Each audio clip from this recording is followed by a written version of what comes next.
Oh, g'day, mate. 40 here. I was just listening to Professor Otto Pohl talk with Professor Casey, and I haven't heard the whole thing, but it sounds like they've been going on for about 2 hours. And guess what? The problem's entirely with the world out there. It's not that they've done anything wrong. It's not that there are any blind spots in their own perceptions. They're sounding like the white version of Black Lives Matter. Like, you get someone, they get out of a mental asylum, and they've still got the tag on their wrist, and they march into traffic in downtown Los Angeles, and they try to start directing traffic. When you listen to people from Black Lives Matter or Antifa speak, there's nothing wrong with them. All the problems are outside of them. All their problems are in America. It's systemic racism. It's this mysterious ailment, that the equivalent of witchcraft, that is just befuddling America and holding them down. They're good people. They're not doing anything wrong, but all their problems are outside of themselves. And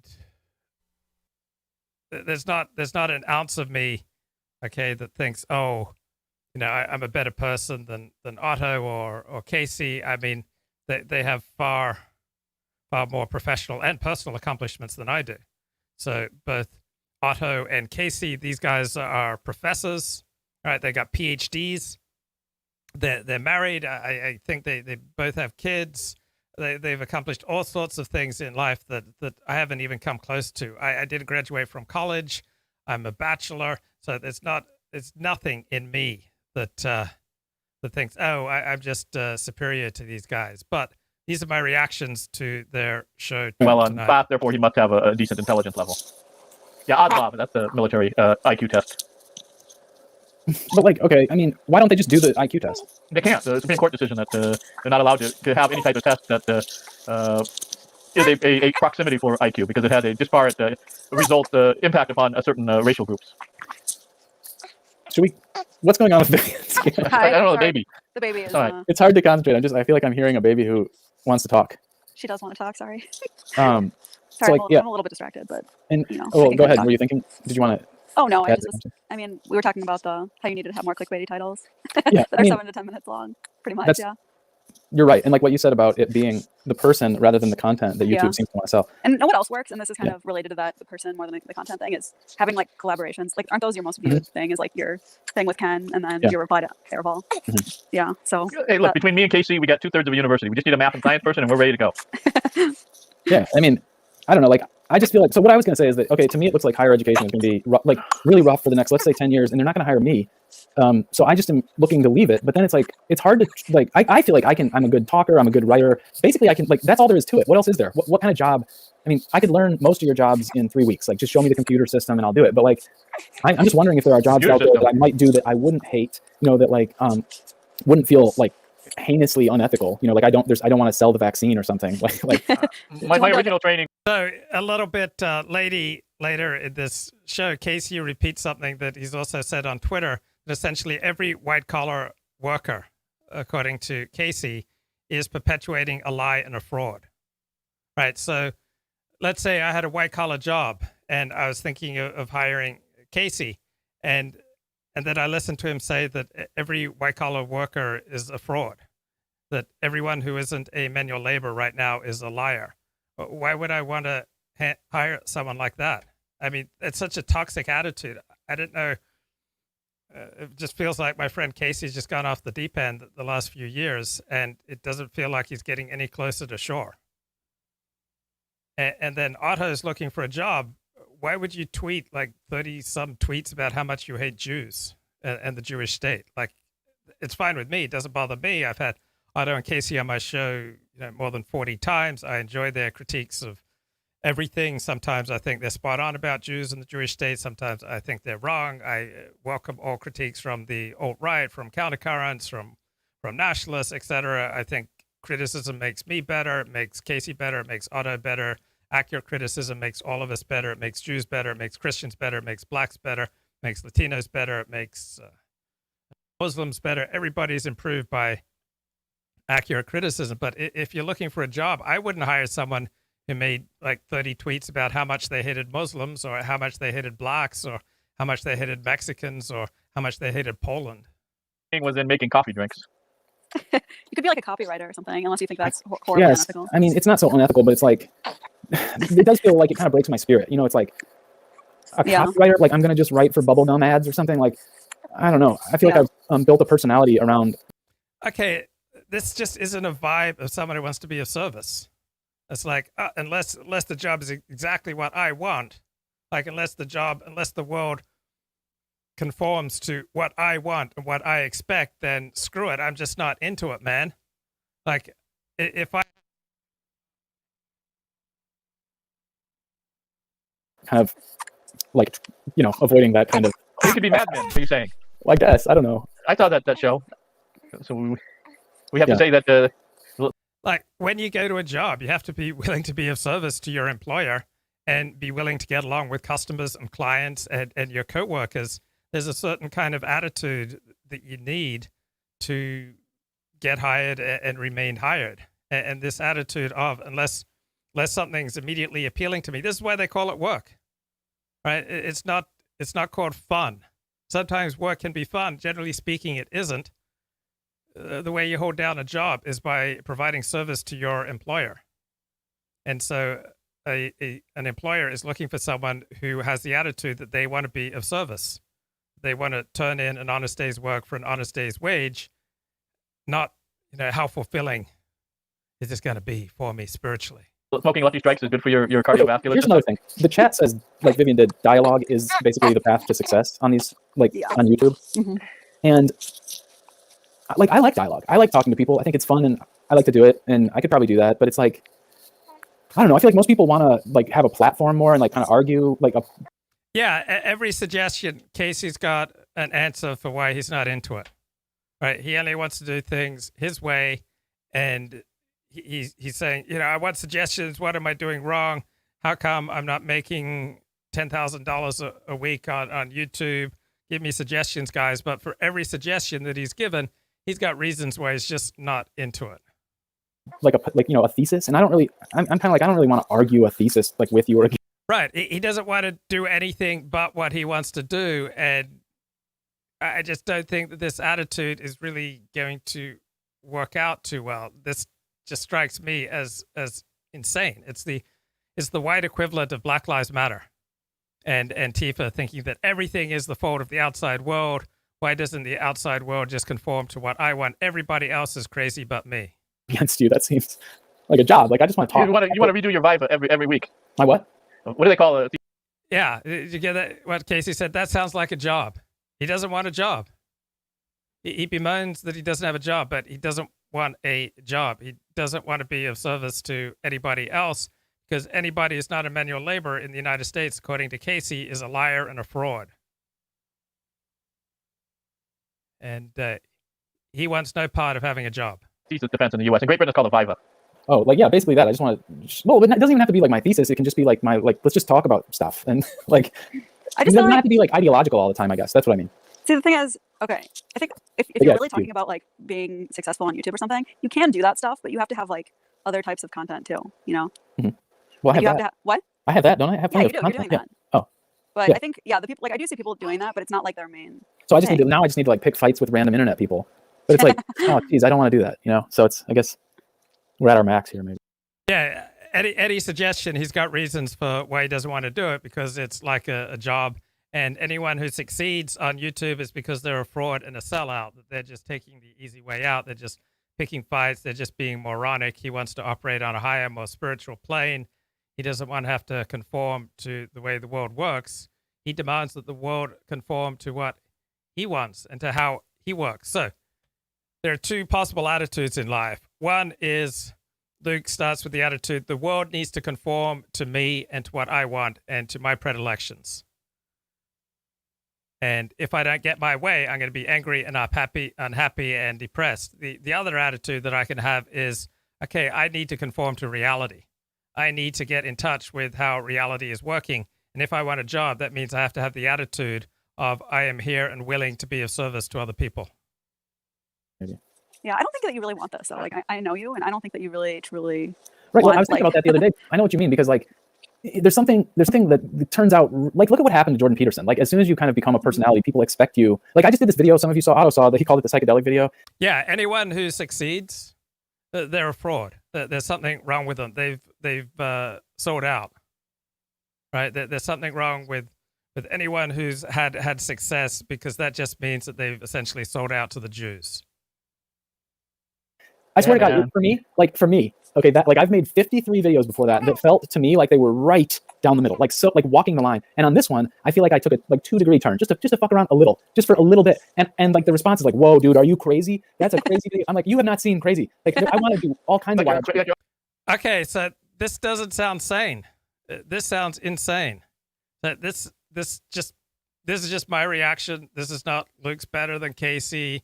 This is not Luke has the educational credentials of Casey. This is not Luke's got the personal profile of Casey. Like, I can't touch him as far as credentials, status, success in life, marriage, kids, high status job, university professor, PhD. All right, I can't touch him on any of this. So there's not a scintilla of me thinking that I'm better than him. I'm just giving you my reaction because I think it's important. And anyone has success, it just feels like from Casey's attitude is because they've sold out, they're a fraud, there's something wrong with them, and he doesn't want to sell out. He's got too much integrity, right? This is a widespread attitude among people just out of an insane asylum. Like, I've got too much integrity. I've seen through the BS, man. I know how the world really works. I'm just not going to go along with the BS anymore. I'm just not willing to play the game. That's why they had to put me in the insane asylum, because I'm just not willing to play the game. This is like One Flew Over the Cuckoo's Nest. That's the vibe here. And like, maybe he's right. Maybe the entire world needs to conform to Casey's wishes. And maybe that'll happen. I'm skeptical that will happen, but maybe he has such force of will and power and untapped resources that the whole world is going to start conforming to what Casey wants. I used to be a Christian. If I was pulling this stuff in public, members of my church will pull me aside and slap me upside the face and say, "Hey, you need an attitude adjustment, man. That there's something seriously wrong with you." Like, Otto and Casey are both Christians. I assume they belong to a church. I assume that they have a pastor. I assume they have spiritual advisors. I assume they have a church community. Don't they have a church community that follows them on Twitter at all, or listens to any of their videos and is willing to help out with a job search, help out with preparing a resume, help out with just talking these things through? Hey, where's their church? Where's their pastor? Your Uncle Dionysus? Yeah, like Uncle Dionysus, but like, you can't do that stuff because Not on YouTube, no. well, they want you to be the consistent thing. Like, yeah, like Jay Dyer is. Yeah, they want you to be the consistent thing. So the problems with the world, man, the world just wants way too much. Like, they want like consistency, and I'm just not willing to play the game, man. Like, this is how people speak when they get out of an insane asylum. Like, I'm just not willing to play the game anymore. I see through the BS. All right, I'm not willing to crawl anymore.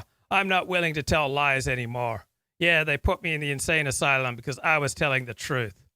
Man, I'm just not willing to put up with the BS anymore, man. Is a great example of this. You just turn on a Jay Dyer stream. It's the same guy night after night. You kind of know what he's going to say. It's like comforting almost. and like, I don't want to become that, because then it becomes like a chore. You know what?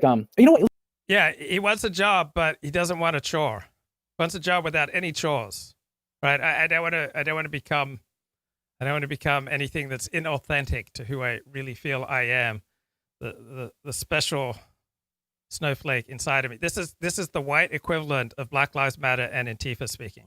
Okay, sorry to go on and on, but when I used to teach, I developed this idea. Otto, did you have what you felt like was like a stage persona when you were teaching? Like, you kind of, Yeah. You know what I mean? Like, because you need that. Crazy white guy. Yeah, like, it's not the same as you are like at home or relaxed. Like, because otherwise, you're having a bad day. You don't want to be there. Like, you have to like entertain them for like at least 45 minutes of like 55 minutes of the class, and then it's over. Yeah, it's a little bit of a song and dance, but like, and for me, that was always very consistent. It is the comforting, expected thing. Wait, can I? Yeah. There's some good comments. Paul Talk said that your problem is you're doing what you want to do, not Right. videos to get popular. That's 100% true. That's what it is. And I don't want to start doing anything else. There was another comment. Yeah, he doesn't want to do anything but what he wants to do. And how does that attitude work out for people? Because this isn't about Casey. This isn't about Luke. This isn't about Otto. This isn't about Elliot. All right. This is about the broader topic. How does that attitude work out in life? I want health insurance. I want benefits. I want a job. I want enough income to raise a family, but I don't want to do anything that I don't want to do. How many people have success with that attitude? So from just my life experience, there are at least 10,000 people who fail in life with that attitude for every person who succeeds with that attitude. Though someone said pick fights with establishment scholars. I actually think that's a pretty good idea. No, You- that is a good way to make sure that Right. So people want shortcuts. People want to take the easy way out. It's like, oh, I'll just start feuding. All right. What Casey is looking for is like, give me the easy way out. Like, I don't want to do anything I don't want to do. I don't want to do anything that's a chore. I don't want to do anything that doesn't feel authentic to me. I don't want to do anything that's not of interest to me. But just tell me what to do that just gives me a shortcut to success. Well, success leads clues, right? You can study what successful YouTubers have done. You can study how independent scholars have learned to make a living. But it's more than just some brief comments in a chat. All right, you have to actually put some effort into it. I signed up Friday. Friday, I think I made about $70 from $80 from Super Chats, and I spent $100 on an online course on how to be a radio presenter. Right. I was having audio issues for years. I spent dozens of hours trying to figure them out on my own. Finally, I gave up on my own. I spent $500 for a professional audio consultation. And then the guy I consulted with, Mike Russell, he told me to buy about $500 worth of hardware. I installed it. I fine-tuned it. And my audio problems got solved. About a month ago, I bought one of the great courses on presentation. And I bought 10 voice lessons. I think I spent $250 per voice lesson so that I could have a more pleasing voice so I could project myself better. So, yeah, you have to put some work into it, and it's not always fun. you end up nowhere, really. But what if They are you had- now to the point where they are so organized on the basis of their personal networks. If you like attack one person that's like big in it, they'll like close ranks to make sure that you never get hired anywhere. Yeah, I feel like established scholars wouldn't come anywhere near me because But it's like What if as you soon pick as- fights with like Jordan Peterson or something like that? Oh, That's what I was thinking. Like 10 maybe. reasons Jordan. 10. Okay, as far as established scholars near you, if you do work that's of sufficient importance, it will reach everyone, anyone who's applicable. I've found I've been blogging for 22 years. Pretty much everybody I ever blog about, it gets back to them. Right? So it could be a Hollywood studio CEO. It could be a politician. Every substantial piece of work that I do that has an impact on the world, it gets back to the people I write about. So if your work is of sufficient quality, people will be forced to respond. I would break stories on my blog routinely, and then the Jewish Journal would feel compelled. They had to follow up. The Los Angeles Times had to follow up on my blog posts. Adult Video News had to follow up on my blog posts. Hustler Magazine had to follow up on my blog posts. If my work is of sufficient importance, the Associated Press and KNBC and ABC News and the New York Times and the Los Angeles Times, they will have to follow up on that work. What matters is doing substantial work that makes a difference in the world. Rules for, I don't like Yeah. Jordan Peterson or something. I don't know. Yeah, maybe I'll do an anti-Jordan Peterson video pretty soon. Good idea. Yeah. I mean, but then you're right too that like there's what else? The other reason I don't want this, like you said, is because as I've learned already once in life, it only takes one single asshole in the chat to like become your stalker or try to wreck your life or something. Yeah, this is incredibly risky. Right, this is incredibly fun and it's incredibly risky. It is. Right? You may think, oh, I just want to do things that are really fun, but no risk. Well, you can't live stream then. There's a downside to risk. And so you can piss people off and they can decide to make your life absolutely miserable. Now, that's only part of the equation. How vulnerable are you? Like, are you going around strangling hookers? And then you're getting mad that if you do live streams, then someone will find out and report you? Okay, so you play a substantial role in how vulnerable you are. Like, how stellar is your character? So what is the quality of the things that you are putting out into the world? Right? You play a big role in how you affect other people, what responses you provoke from them. But this is crazy dangerous. Right? This is not for people of faint of heart.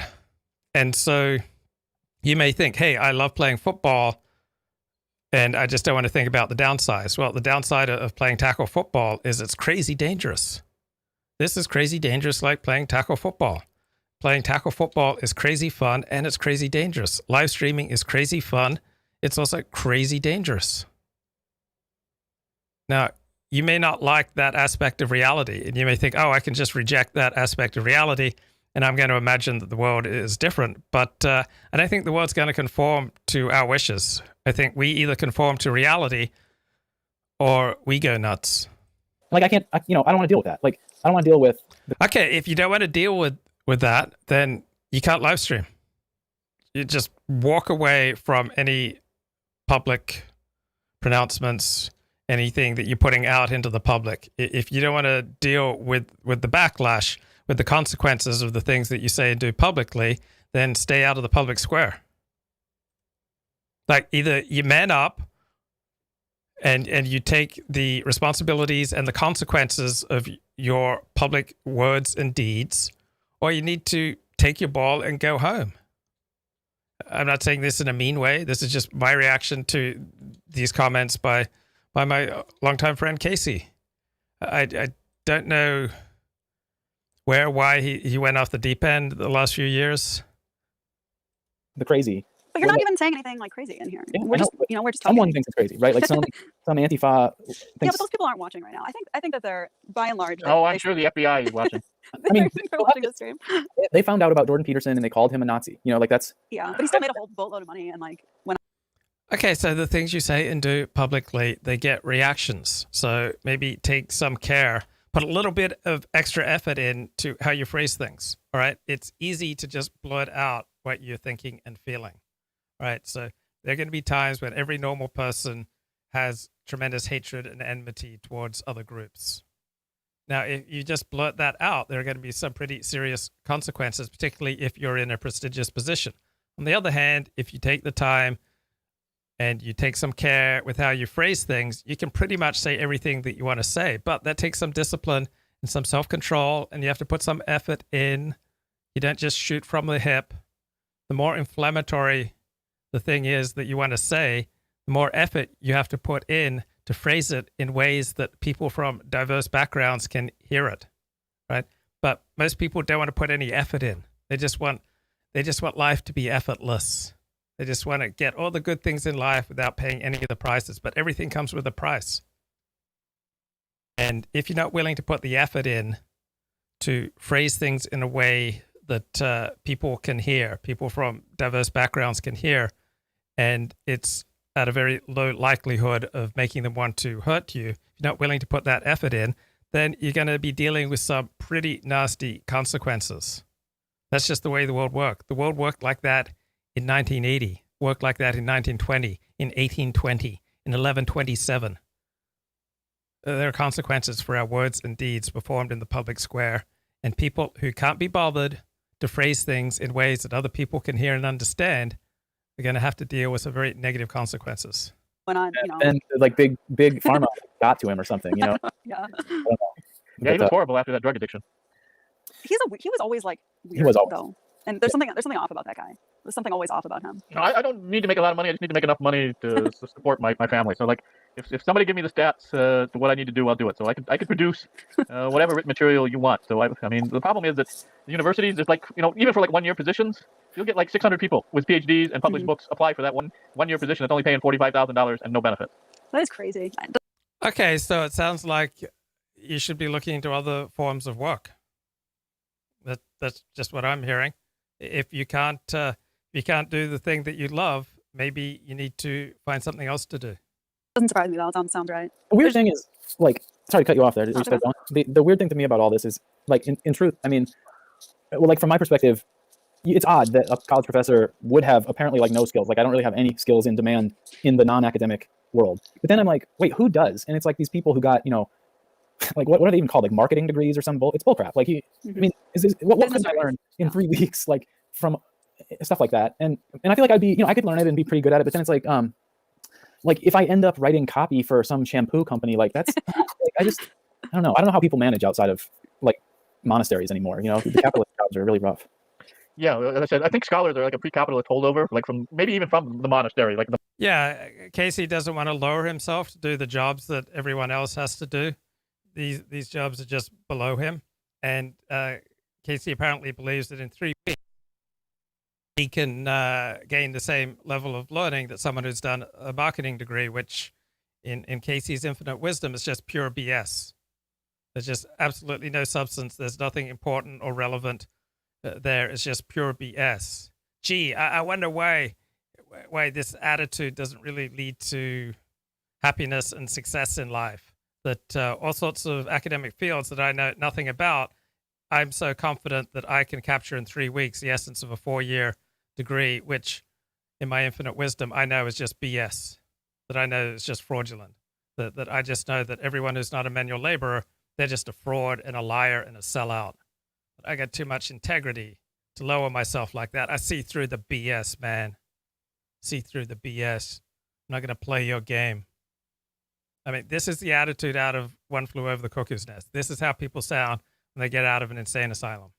the monks in the Middle Ages trying to preserve or reinstitute or propagate knowledge. So Absolutely. Yeah. I would agree with that. but we're definitely not in this type of hyper capitalism where everything is you. Not only does it have to be sold for a profit. It's like you, the guy who makes the material, you have to sell yourself and the product before you can get anybody to pay attention to it. Well, maybe you guys just need to become like actual monks. Seriously. I'm married. Yeah, if I didn't have a family, that would be my option right now. Yeah.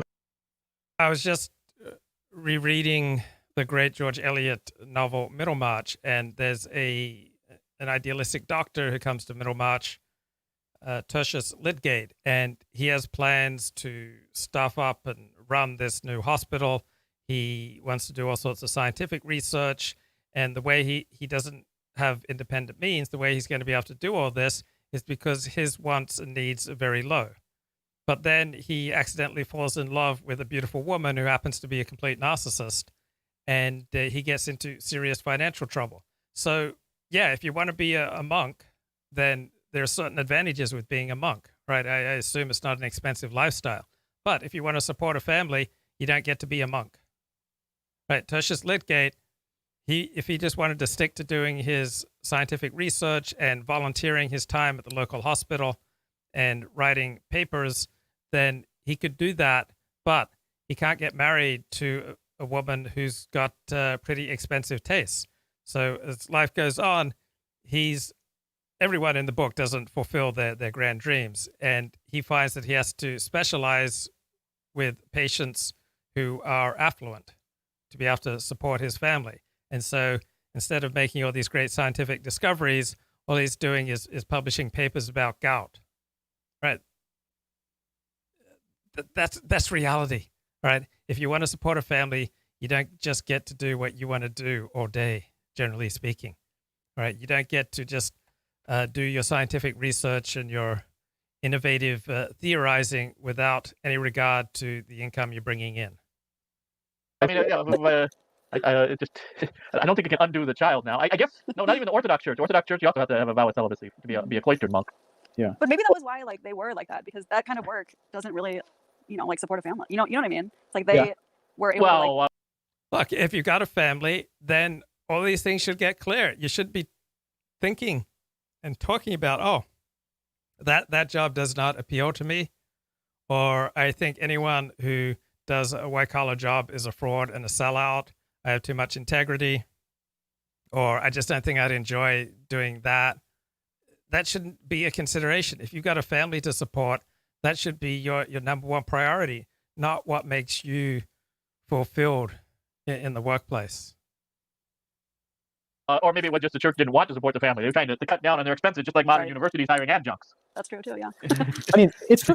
At some level, like the reason that I went to grad school was to avoid getting a real job, My sister did that too.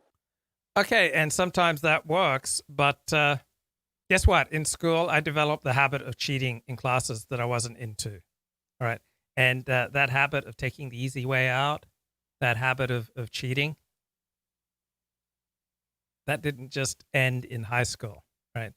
That habit has permeated my life, right? That hole in my soul that's been there my whole life. And guess what? It's just under the surface right now. So these character flaws that, I don't want to work, I'm just going to cheat, I just want to take the easy way out, there's an enormous price to pay. The problem is not that life is not fair. The problem is that life is not perfectly fair. And the mills of the gods grind slowly, but they grind exceedingly fine. And if you've got massive holes in your character, such as me, I would cheat rather than do the hard work in chemistry class. All right. That habit of trying to cheat to get out of doing anything I did not want to do, that has not served me well in life. I am a 54-year-old bachelor. I have no kids. I have nothing saved for retirement. All right. I am not some shining star on a hill. I'm not some shooting star through a galaxy. All right. I'm a bloke who was, throughout his life, tried to take the easy way out and tried to cheat rather than do hard work. And does not speak well of me. It's not served me well. Yeah. I And had then a she real worked at her job job and for then like- went to grad school to get out of it. She worked at her job for like 2 years and was like, I'm done. Yeah, I worked at a cafe at the Bar Beach for 2 years, and then I came across some money from a relative to go get the graduate degree in Great Britain, and then I thought I couldn't do worse than minimum wage, and I went from minimum wage to unemployment for 3 years, and then I got a very low-paying job, way below U.S. minimum wage in a former Soviet Central Asia. Another part of all this for me is that in not having a real job for so long, like I developed a lot of like psychological freedom and freedom to not be disciplined and stuff. You know what I mean? Like you kind of roll into campus sometimes at 9:45 or like. What are you talking about? I had to teach 7:30 a.m. class at the. Or like I would Ghana. wear jeans and a plaid shirt, or just You would kinda die like in Africa if you wore that. You just like leave sweat at to death. 3:30. Yeah, and guess what? There's a price to pay for developing bad habits. Well, no, I mean, what did you wear? You would teach in shorts? Yeah, shorts, Oh, that's sandals, awesome. That is and bowling Sandals shirt. are- But See, no, that's normally I wear Dockers. They But let you jeans are be, like kind of eccentric. jeans are so thick. They're so hot and humid. Be horrendous in Africa. But like this is what I'm saying is that these jobs kind of, I mean, basically like most people who have regular jobs had to internalize this thing when they were like 22 or 23 when they finished college, that like life just sucks every day from 8 to 5. And the thing is, I haven't accepted that, and now at age 43, now I'm being asked to, and I'm like, no, I don't want to. So. Oh no, I don't want to. I mean, I have a family to support, but no, I don't want to. This is just insanity. And sometimes I think Casey understands that he's in an insane place, but then he thinks he can just, the same mind that creates this insane thinking that's gotten him into this insane place, he realizes at times, I'm sure, that this is insane, but then he thinks, oh, I'm going to think my way out of this, right? The same type of thinking that's led me to this insane life. Well, this thinking is now going to lead me out of this insane life. So it feels like he's in the grip of forces beyond his control, and he's spinning his wheels for years now. I got to tell you, if you get students that hate learning, it's worse teaching them as far as a chore than it is, and office hours are even worse than it is to be working making coffee. Well, guess what? A barista's job is not always a joy, right? Most jobs have considerably challenging elements to them, getting along with people who aren't always thrilled to receive your services. So whether you're a bathroom attendant or a football player or a YouTube live streamer, most jobs demand that you interact with people that you don't like very much and who don't like or respect you. I mean, at that point, the only point that makes that worthwhile is the money, because my students in Kurdistan, like when you had office hours, I would literally get every single student to be like, "Come in, oh, you should give me an A. I need an A. Give me an A." That's funny. Yeah, I mean, I don't know. Like, I kind of feel like what I find extraordinary is how, like, I mean, not it's sort of, this is sort of a joke. Like, I feel like I'm looking at the chat, okay, and I've seen all of these people before, so these are not strangers. So this feels like a little bit of a behind the scenes in group discussion where I can make some hyperbolic sort of statements or jokes or whatever. And like the joke is basically like are we such, like, I'm talking about us, the people who watch Otto Pohl's show, who think like we do. Are we such a marginalized, such a not connected, such a outsider? We are 41 impoverished- people. Okay, but like among these 41 people, like, does not one of them know a guy who could hire me?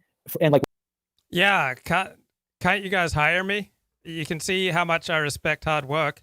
You can see how willing I am to do things that aren't necessarily congenial to me.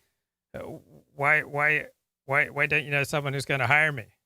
where I can state, like, I feel like I should be, like, you put me on TV or something. Like, I'll argue with, you know what I'm saying? Like, Yeah, come on, guys. Why haven't you put him on TV? I mean, this guy should be on TV, and I think Casey would be great on TV, but there aren't a lot of TV jobs. Right? Those are fairly hard to get. I can do it, but it feels like, I don't know. Yeah, you can do a lot of things, but you don't want to do anything that you aren't thrilled with, right? You don't want to soil yourself with being of service to other people. Church of Entropy says changing would involve giving up the moral high ground. He isn't going to do that. His moral high ground is his entire identity. Casey reminds me of tennis teachers. Many could be big. They want the easy cash and the lust, but they age out. Exotic dancers, streamers, enjoy your looks today. Pay the price tomorrow. It's just funny to me. It's like, I don't know, like, because I look around and there's like, you go out and there are idiots everywhere employed. And I feel like, what do I have to do? Do I have to become dumber on purpose? You know? Yeah, people who are employed and have jobs, they're the idiots. Did Otto and Casey in this 90-minute, 2-hour stream ever considered that maybe there are parts of them or parts of their ways of looking at the world that is idiotic? Maybe they're the idiot. Maybe the problem isn't that the entire world is idiotic. Maybe the problem is not that everyone else is an idiot. Maybe they're stuck in an idiotic situation. In order to get a job, like, that is a yoke. He thinks that he has to lower himself to get a job. He has to become more stupid. He is too intelligent to work an ordinary job. And when he looks out at the world, he thinks, oh, I have to lower myself and become dumber to get a job. That's insane thinking. Insane. Somewhat heavier than I can bear. You know what I mean? Yeah, it's heavier than he can bear to go out there and be a worker among workers, to just be of service to an employer, to just do as he's directed without regard to how he feels about it, without regard to whether he's really into it, whether he's really feeling it today. Like, why don't we have a network going is what I'm saying. Why don't we have, like, Yeah, why don't we have a network going? Why don't we have a community that subsidizes me doing the things that I want to do so that I never have to do anything that's not congenial to me? So why don't we have a network? Why don't we have a community that funds me in the style to which I become accustomed without me having to do anything that I'm not really into? Because I would lie to you and told everything was based upon merit. And then I would lie to you again and said that the most important thing for university professor hiring is to be published, research and publishing. And of course, And you believe that? You believe that everything's just based on merit, and so now you're shocked to find out that the world isn't just entirely based 100% on merit? most people hired at university jobs have 0 publications. And I've seen again and again people with lots of publications not get hired. It has to do with who you know in your network. But they don't tell you that because it's all gatekeeping. They want to, it's like a guild to keep you out and them in so they can keep their cost up, right? To limit the supply. You know what the other funny thing is like, I mean, you know, what if I made, I don't know, whatever, like 40 hours of video content in the last 6 months or something. And it's like, and I got these great thumbnails and some video editing skills, and you can clearly see that I can at least put together a sentence and so on. This looks like a skill. It's like, you could say, look, like, this guy can do all this stuff himself. Like, imagine if you paid him what he could do, you know? And what good would that, where's the profit? I mean, it's like. Exactly. Because Okay, so making thumbnails is not necessarily like a huge in-demand job skill. I mean, yeah, Godward podcast, Casey has made some really cool thumbnails, and it's a skill that I've never bothered mastering. So good on Casey. He's done the work. He's made some thumbnails. That is a job skill. I'm not sure it's in huge demand. What is the backstory between Godward and Luke? So I've been friends with Casey since about 2004. In fact, since 2004, we had a friend in common in the academic world. So we've never met in real life, but we've communicated via email. We talked on the phone, and we did a lot of live streams together between 2015 and 2018. So I have known Casey for 17 years. Because the thing is, no, but Like I said again, the thing is, I'm making these videos about Josephus, but it changes when they go, okay, that's nice, but we want you to do it about this shampoo we're trying to sell to a bunch of now make the same video. Right, and that's below him. Right, it's below him to be of service to other people. It's below him to do anything that he's not really into if he's not really feeling it. Videos, we want 40-minute videos on how our shampoo makes your hair lustrous, and it's like, I don't want to do that. You know, I'll do it. Just give me what you want written. I'm ready. I don't know. It's a tough. I can do the propaganda. Do like drive a truck or something. I've been thinking about, because if you drive a truck, like you basically, it's like it doesn't really matter what you do while you're driving the truck. And so I could at least listen to podcasts. I could probably even do one from the front seat of my truck. And like, they don't really need you to be like a fake person in order to do that job, right? Very much. Maybe you have to. I know one truck driver. He's my cousin. Yeah, he's okay. Yeah, those jobs are disappearing, right? As automation takes over more and more of those jobs, there will be fewer and fewer of them. Now, the advantage to having a low status job is that you then get much more freedom of expression. So everything comes with a price. You have a high status job, you're a commentator on the telly, or you're a university professor, or you're a politician. High status job, many more demands on you and your behavior and the words that you can say and the ideas that you can express and how you can express them. Right? There's going to be much more blowback on you when you have a high status position. So if you don't want to handle the blowback that comes with having a high status position and saying something a little bit out of line, then take a low status job, become a plumber. But yeah, I don't think I'm going to be able to learn to drive, let alone drive a truck at age 50 and be able to compete. I mean, there should be like something that's like within, like I've learned a little bit. So come on, guys, how about some introspection? Did you go wrong? Did you make some mistakes? Did you fail to take the right off-ramp in life? Do you think that you might have some blind spots? Do you think there might be an attitude problem here?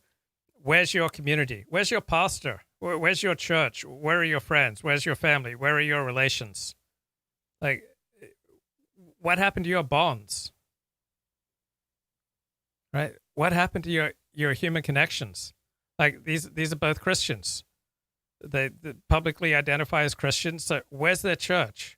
Where's their pastor? If I was pulling this when I was a Christian, when I was part of the Seventh-day Adventist church, like my pastor, members of my church, members of my congregation, my friends would be calling me out, and they'd be saying, Luke, you need an attitude adjustment, man. What's seriously wrong with you? You think the whole world is going to just conform to what you want to do? Really? Grow up, man. Grow up. But to have a useful life means you have the attitude of being of service to other people. A useful life does not come from the attitude, oh, the whole world has to conform to what I want to do. Right? My pastors, my Christian friends, my churches, my church community, family, relatives, they'd be hoarding interventions if I was pulling this stuff.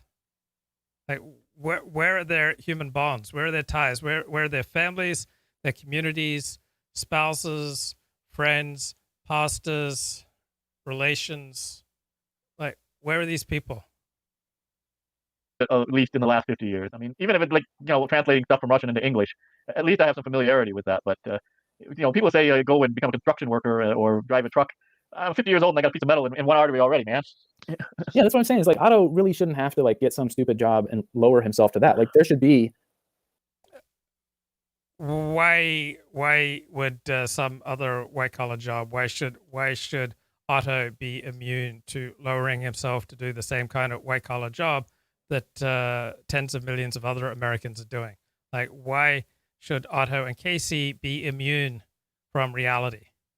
Why should they be immune to earning a crust? And the way you earn a crust is that you become willing to be of service to other people. Like, where are their friends? Don't they have any friends to say, bro, what's going on with you? You're sounding insane. We should have enough infrastructure in place already that someone can hire Otto. He's, come on, look at him. He's 50 years old. He's tired. He doesn't want to get a job at Subway. Yeah, they should hire Otto and Casey to just simply do what, Otto is willing to do anything. So Otto is willing, sounds like he's willing to take any job. But Casey doesn't want to soil himself with anything that he's not really into. He needs a place. And there are no jobs at Subway right now. California's been shut down. There's no hiring. Yeah. Can we just do a 5-minute digression on the state of reality? Like yesterday. So first of all, I think I've told you this. Like Okay, a 5-minute digression on the state of reality. So I'm going to suspect that Casey objects to reality. Casey thinks the world is wrong, the world's insane, that he sees through the BS, that he's not going to play the game anymore. He's got too much integrity to just go along with the way things are done in the world. And he's just sick of it, man. Problems with the world. I've basically been avoiding public spaces for a year because I hate wearing the mask that much. I know it's a little bit neurotic or crazy, but like it just gives me the willies. I feel like I can't breathe. I hate it. It makes me panic. So I've just been walking through nature and like sending my wife to the store and stuff, and I had to go for my like annual, Okay, what's the context? So the context is a 90-minute, 2-hour stream here earlier this evening by Otto, Pohl, and Godward podcast talking about how they can't get a job, and Godward saying, well, he's not willing to do anything he's not really into. He's not going to lower himself. Otto says he's willing to do anything. He just can't find anything, but he's not willing to do manual labor. But what strikes me from this live stream is that there's zero introspection or very little introspection on their part. Okay, where did I go wrong? Where do I have some blind spots? Why don't I have friends? Why don't I have normal human ties? Why aren't I a part of a church? Why don't I have a connection with a church community, with a pastor? Why didn't I have anyone telling me the truth? I mean, this is just the equivalent of hearing alcoholics talk or drug addicts talk or Black Lives Matter talk or Antifa talk. It's all about how all their problems are in the world out there. Like the world's screwed up. The world's not conforming to their wishes. That reality is not as they wish it, and therefore they're just going to rage against reality. This is the white version of Black Lives Matter. This is just a mirror image to Antifa here. This is just how alcoholics and drug addicts, this is just how they sound. Like the problem's out there. My family's mistreating me. My boss doesn't understand me. The chicks aren't digging me. Blood test the other day, and dude, I'm not okay with what's going on out there. Like, yeah, I had to see a. Okay, he's not okay with what's going on out there, and okay, so what do you think's going to happen? You're not okay with the way the world works, so there are two possibilities. The world is going to change to accommodate you, which is not going to happen, or you're either going to have to change to accommodate the world, or you're just going to stay insane. Right? The world's not going to change to fit you. Right? It doesn't really matter that much if you're not okay with how the world is working. That's just insanity. You're not okay with how the world is working. So how many people died from COVID today? So I'll just, whoa, thank you so much for the super chat, Josh Randall, $10. Thank you so much. Essentia shots on me, bro. Thanks, Josh. Okay, so in California today, we had 72 deaths from COVID, and we had over 1,000 new cases. We got new variants of COVID. I'm no expert on COVID, but it's not just the flu, right? We have more people dying each day in the United States than died on 9/11. We have over 600,000 people dying, and you're not okay with the way people are taking precautions so that it's not just they don't contract a deadly disease. It's a normal human being doesn't want to transmit a deadly disease to somebody else who's more vulnerable. But what strikes me from many of my conversations here is people don't give a damn if they transmit the disease to someone who's more vulnerable and kills them. They don't care. It's like, oh, I'm fine. I'm strong. I don't care if I get COVID. And hey, let's say I transmit the disease to people who are more vulnerable and I kill a dozen people. I don't give a damn. Incredibly antisocial. I went to see a cardiologist like a month ago. Yeah. So, you go in there and they take your temperature and they ask you, you've been tested for COVID? No. Do you have any of these symptoms? No. And they let me go. And, yeah. But I have you had to wear a mask mask, right? Right. Yeah. And the guy does the EKG. So I'm like half naked except I have a mask on. I mean, like, really? Yeah, me too. Yeah, same thing. And then the doctor comes And of course, I want to show respect, so I get up to shake his hand, but you're not allowed to do that with the elbow bump. And I'm like, come on, this is That's what I ridiculous. mean. Like, that's so crazy. It's like crazy inducing, you know? It's like you're like, there's nowhere, like I felt so trapped because it's as if There's no essential reason that you have to go crazy because the outside world does not conform to your wishes. I think a much better attitude is, okay, why is the world the way it is? Why do people think the way they do? Why do people practice the way they are? Why are people abstaining from shaking hands? Why are people wearing masks in indoor spaces in particular? Like, what's the evidence that wearing a mask might reduce COVID transmission? I don't have a strong opinion either way. From the little bit that I know, wearing a mask outside usually seems absolutely silly. And wearing a mask in confined spaces when you're around other people, that does seem to make some sense to me. like, I feel like I've seen this before in some movie where they like force the participant out onto stage and like they have to act and it's like the crowd will kill them or something if they don't play their part. And so that's what it feels like for me when it's like, and by the way, I was meeting a new doctor first time the other day because my old one retired, so here I am like, like this, hi, nice to meet you. And you can't see his face, you can't shake his hand. yeah, they're looking back at me and and the whole, and I have this history with the skin problem that's impossible to describe. So it's like I've got 10 minutes, and I'm meeting this new person and I'm talking through and I'm huffing air. It's like this is not reasonable, but I look around me, 100%, just everyone thinks it's reasonable. People, and they're just sitting there. Okay, so the alternative is that you don't wear a mask, and you're in confined spaces with other people. And I'm not an expert, but it doesn't seem totally inconceivable to me that wearing a mask when you're in a confined space around other people may well reduce the transmission of things like influenza. I don't see why that idea is so inherently insane. There all day, and I cannot, and I will not get a job where I have to wear one of these things for 8 hours a day. Okay, so he's not willing to do all sorts of things. He's not willing to submit to reality because he's above and beyond reality. Reality needs to submit to Casey. Casey does not need to submit to reality. Casey is going to make reality his bitch, which makes him tremendously entertaining at times and fun and sometimes quite insightful, but also incredibly insane and self-destructive. And this self-destructive spiral has been going down for years now. Like, I'm watching my friend self-destruct, month after month after month, self-destruct. And I mean, there's nothing I can do about it. He has his own life. He's not going to listen to me. I'm not doing it. I'll never do it. I'm not doing it. It's crazy, But and that's because he knows more about the effectiveness and lack of effectiveness of reducing transmission of influenza in confined spaces when you're around a lot of other people, particularly, say, in a doctor's office. High likelihood that there'll be some vulnerable people in a doctor's office. But hey, I'm not going to wear a mask in a doctor's office, and I don't care if I transmit something that kills 5 other people. I'm not going to submit to wearing a mask because, hey, screw them. If they're vulnerable, if they got comorbidities, if they're a bunch of fatties with high blood pressure, like, why should I inconvenience myself? Like, why should I feel uncomfortable to preserve and protect the lives of other people? Screw them. I'm Casey. I'm not going to feel uncomfortable to save the lives of other people. Screw them. Screw everyone else. Screw the world. Screw reality. I'm not going to demean myself by wearing a mask. Hey, a lot of vulnerable people around, but screw them. Let them all die of COVID. I'm way too moral to wear a mask.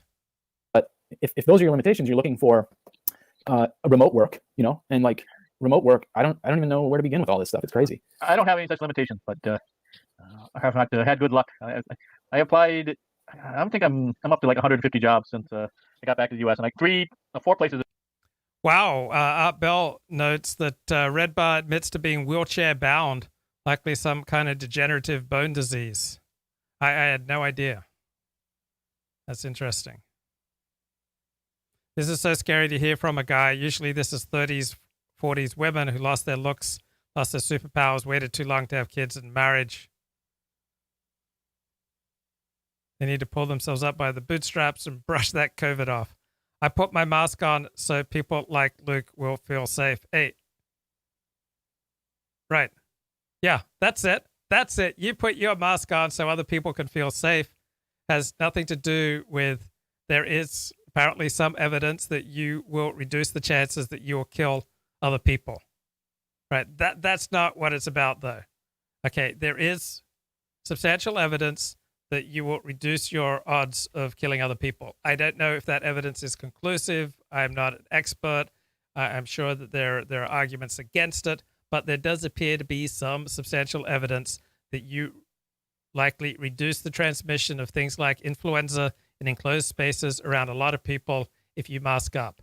But hey, why should you feel uncomfortable just to save the lives of random strangers? Like, why should you care about a bunch of randos who have comorbidities?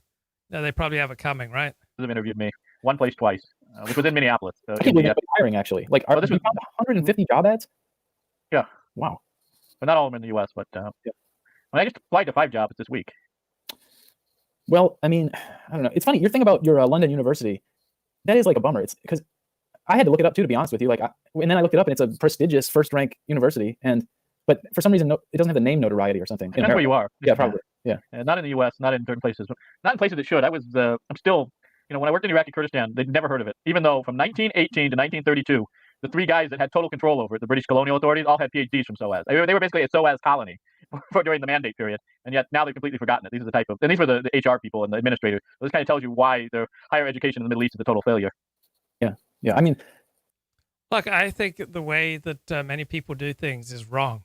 I think there are many aspects of reality that I don't like. I think the world is doing things wrong in all sorts of areas.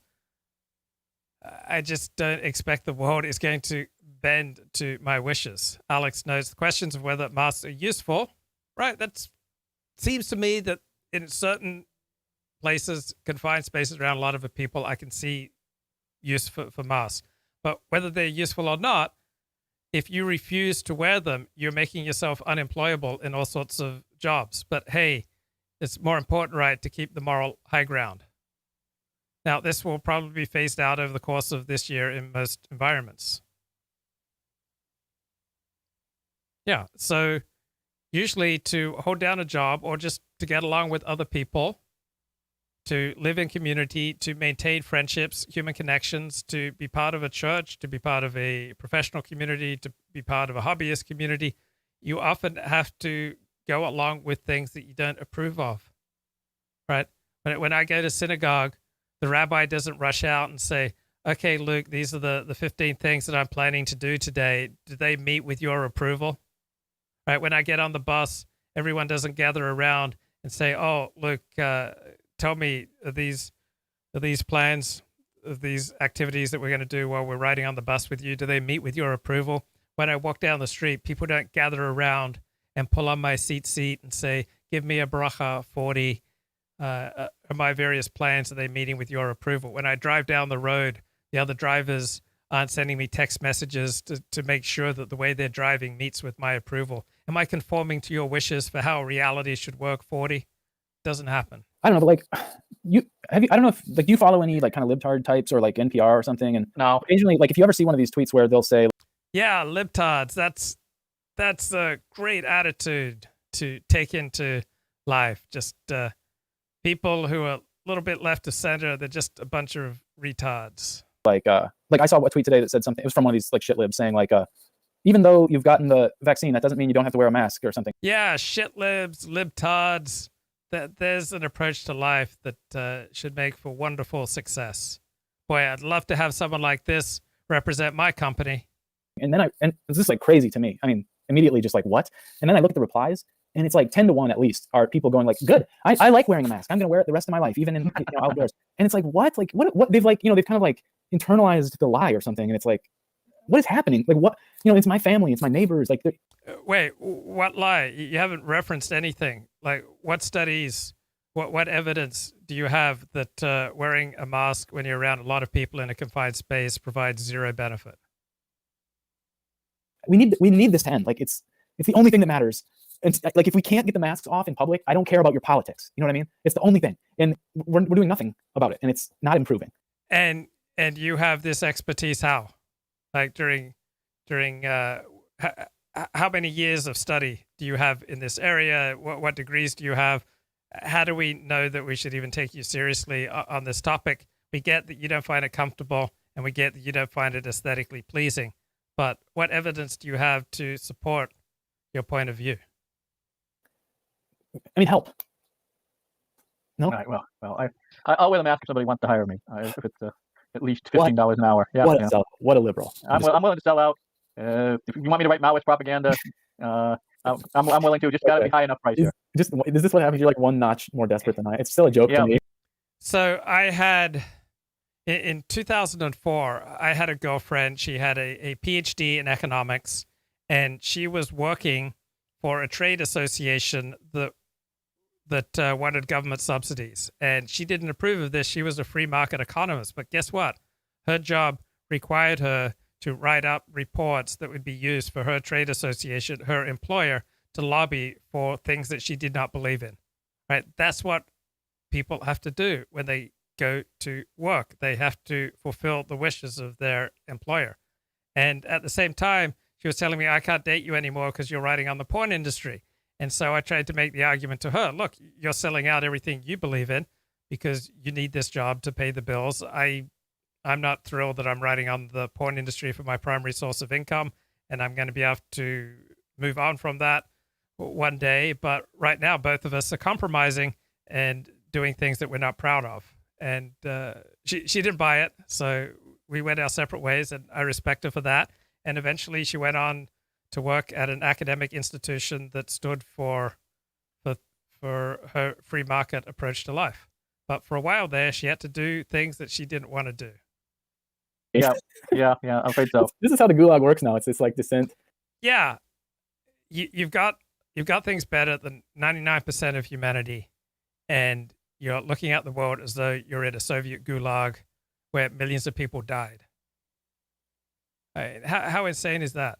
Like, for whatever your problems right now, you have things better off than 99% of humanity. You have things better off than 99.9% of humanity who's ever lived. And yeah, it's like you're in Auschwitz. Through the stages of grief. You need somebody to run labor camps. I'm your man. Yeah.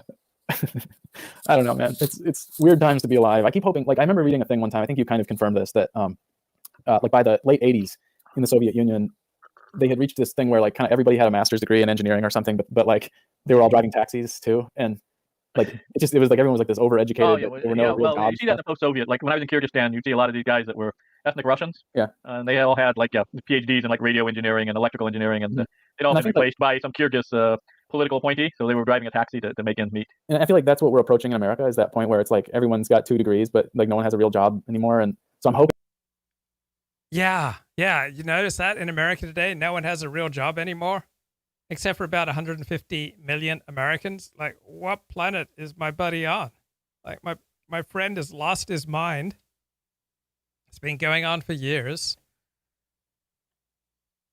It is what it is. Hoping it's hard to measure, like, because don't you think by one measure you could look back and say, well, it was really 1965 that the revolution happened in this country, and that puts it at what, 60 years almost? 55. So like we're getting into late experiment civilization territory potentially, hopefully. Yeah, well, 65 was when Marcuse took. Hopefully, so he hopes that this is end civilization. So, what do you think is going to happen if this civilization ends? Think it's just going to peacefully transition to a much nicer civilization? No. If this civilization ends in the United States of America, we will descend into savagery and barbarity. Took that position at University of California, San Diego after Brandeis refused to renew his contract. Isn't that amazing? Back then, if somebody refused to renew your contract, you could get like another job at a prestigious university instantly. Yeah, of course. Now it's like it takes years. It's almost like ostracism, in my view, at least. But yeah, and then there's jobs like like carpenter or like electrician or plumber or pipe fitter or whatever. And these jobs are if I could go back 30 years, right? they're kind of honorable jobs, but I feel like, well, okay, but it takes like 2 years of training, first of all, and then like second, it's North Carolina where I am. It's 1,000,000 degrees all summer, and that's the one thing that sets me off most. So I probably can't do that. So then you're like, okay, so plus you'd have to wear a mask now. Imagine being one of those guys that goes up and fixes air conditioners or something, but you got to wear a mask. So it's like 110 up there, and you're oh man, things are so stupid. But yeah, I don't know. It's an interesting. It'll be I don't know. Maybe in like 3 years, like what would the end of it look like here? Do you think like maybe they break up, like some based president comes in, kind of breaks up all of these crazy oligarchic monopolies, and then like what, small businesses maybe again? I don't know. Maybe they seem to be hurting here because their clientele can't like go to.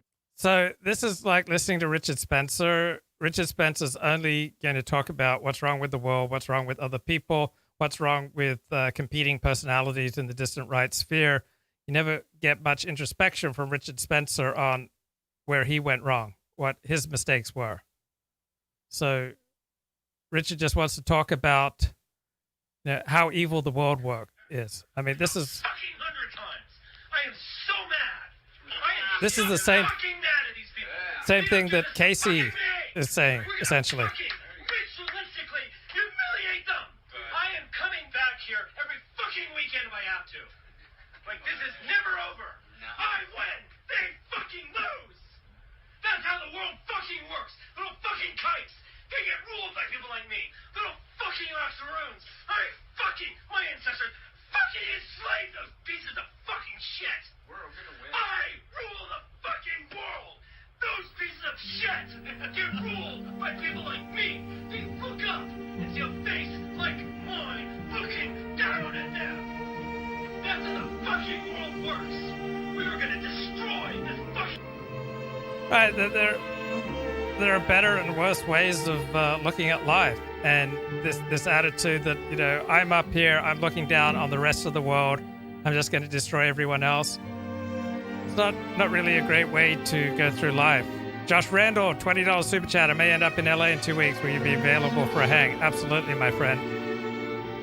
Absolutely. There's so much beauty in the world.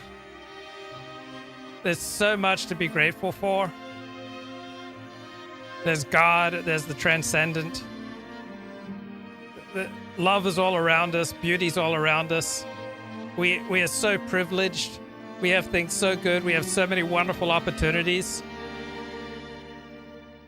We've had so many people who've been kind to us. We've had so many people who've been good to us. We've had so many people who have loved us. We've had so many people who've helped us out.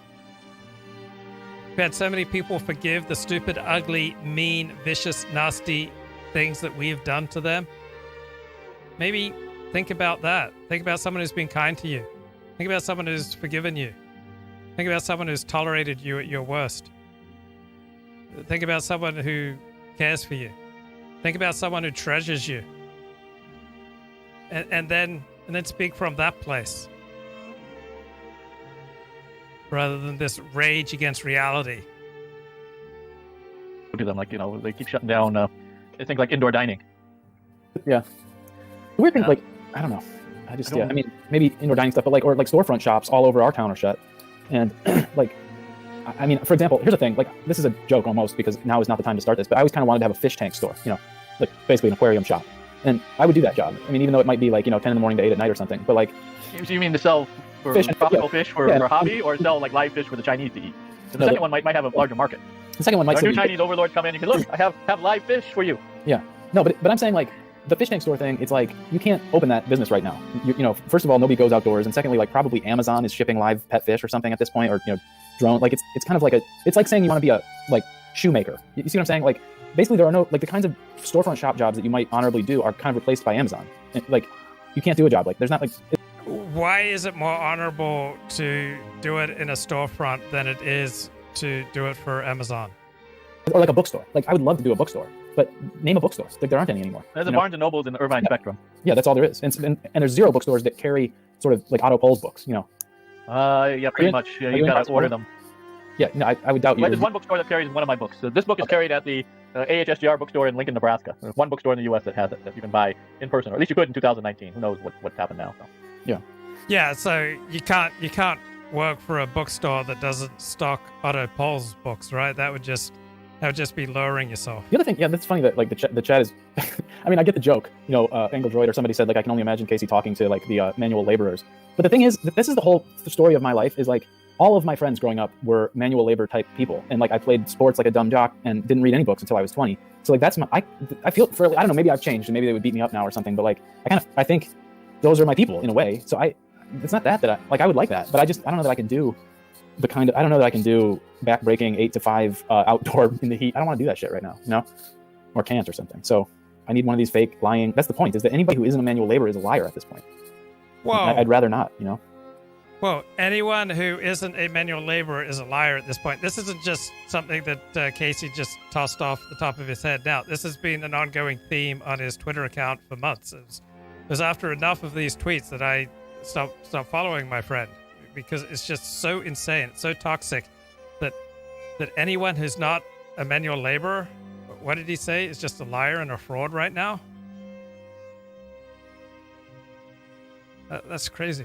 Backbreaking 8 to 5 outdoor in the heat. I don't want to do that shit right now, you know, or can't or something. So I need one of these fake lying. That's the point, is that anybody who isn't a manual laborer is a liar at this point.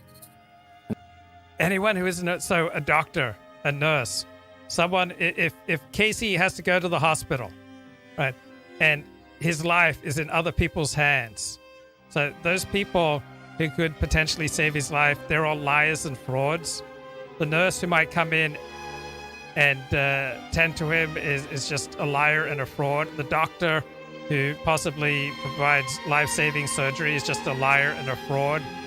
Like the policeman who protects him and his family is just a liar and a fraud. His pastor is just a liar and a fraud. That 50,000 pastors around the United States, they're just liars and frauds. 50,000 priests around the United States, they're just liars and frauds. Every therapist, every insurance adjuster is just a liar and a fraud. Just crazy. I'd rather not, you know. Well, I like to think of university professors as being part of the proletariat, since we only have our labor to sell to those people who own the actual means of production, and it ain't us.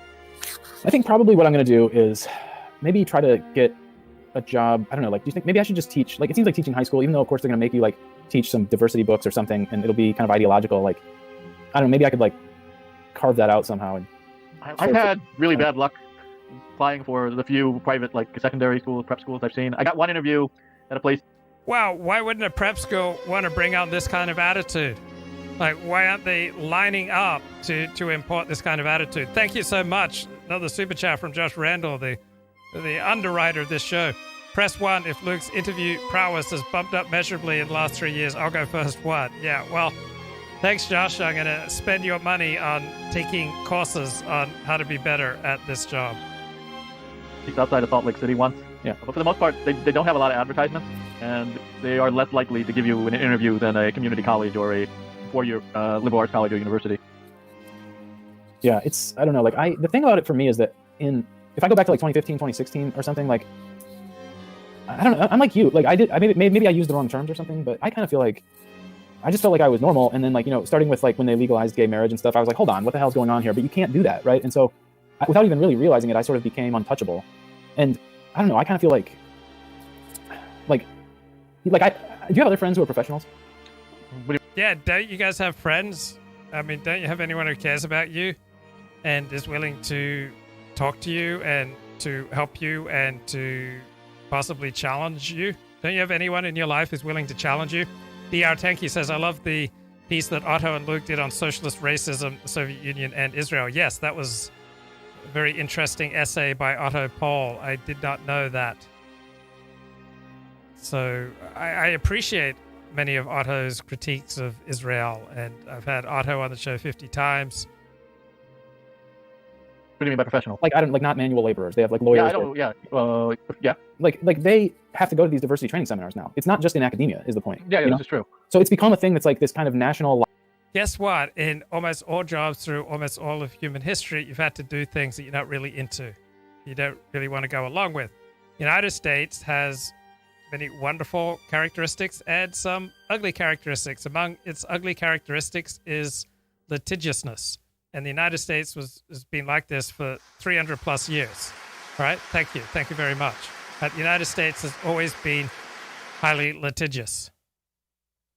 And so, to try to reduce the chances of getting hit with a judgment, companies are doing things like some diversity training, right? There's a downside to America's litigiousness. lie that it's like, and it's a literal requirement to have a job that isn't like a manual job. That's like, No, not every white collar job requires you to undergo diversity training. So I don't know what the figure would be, probably less than 10%. But yeah, every job is going to require you in all likelihood to do some things you're not really into. That employers are going to want to mitigate the possibility of some nasty legal judgment. And that's going to require you to say and do some things you're not really into. Just as if you want to have a wife and keep a wife, you're going to have to say and do some things that you're not really into. If you want to keep friends, you're going to have to say and do some things you're not really into. If you want to be part of any community, you're going to have to go along with some things that you're not really into.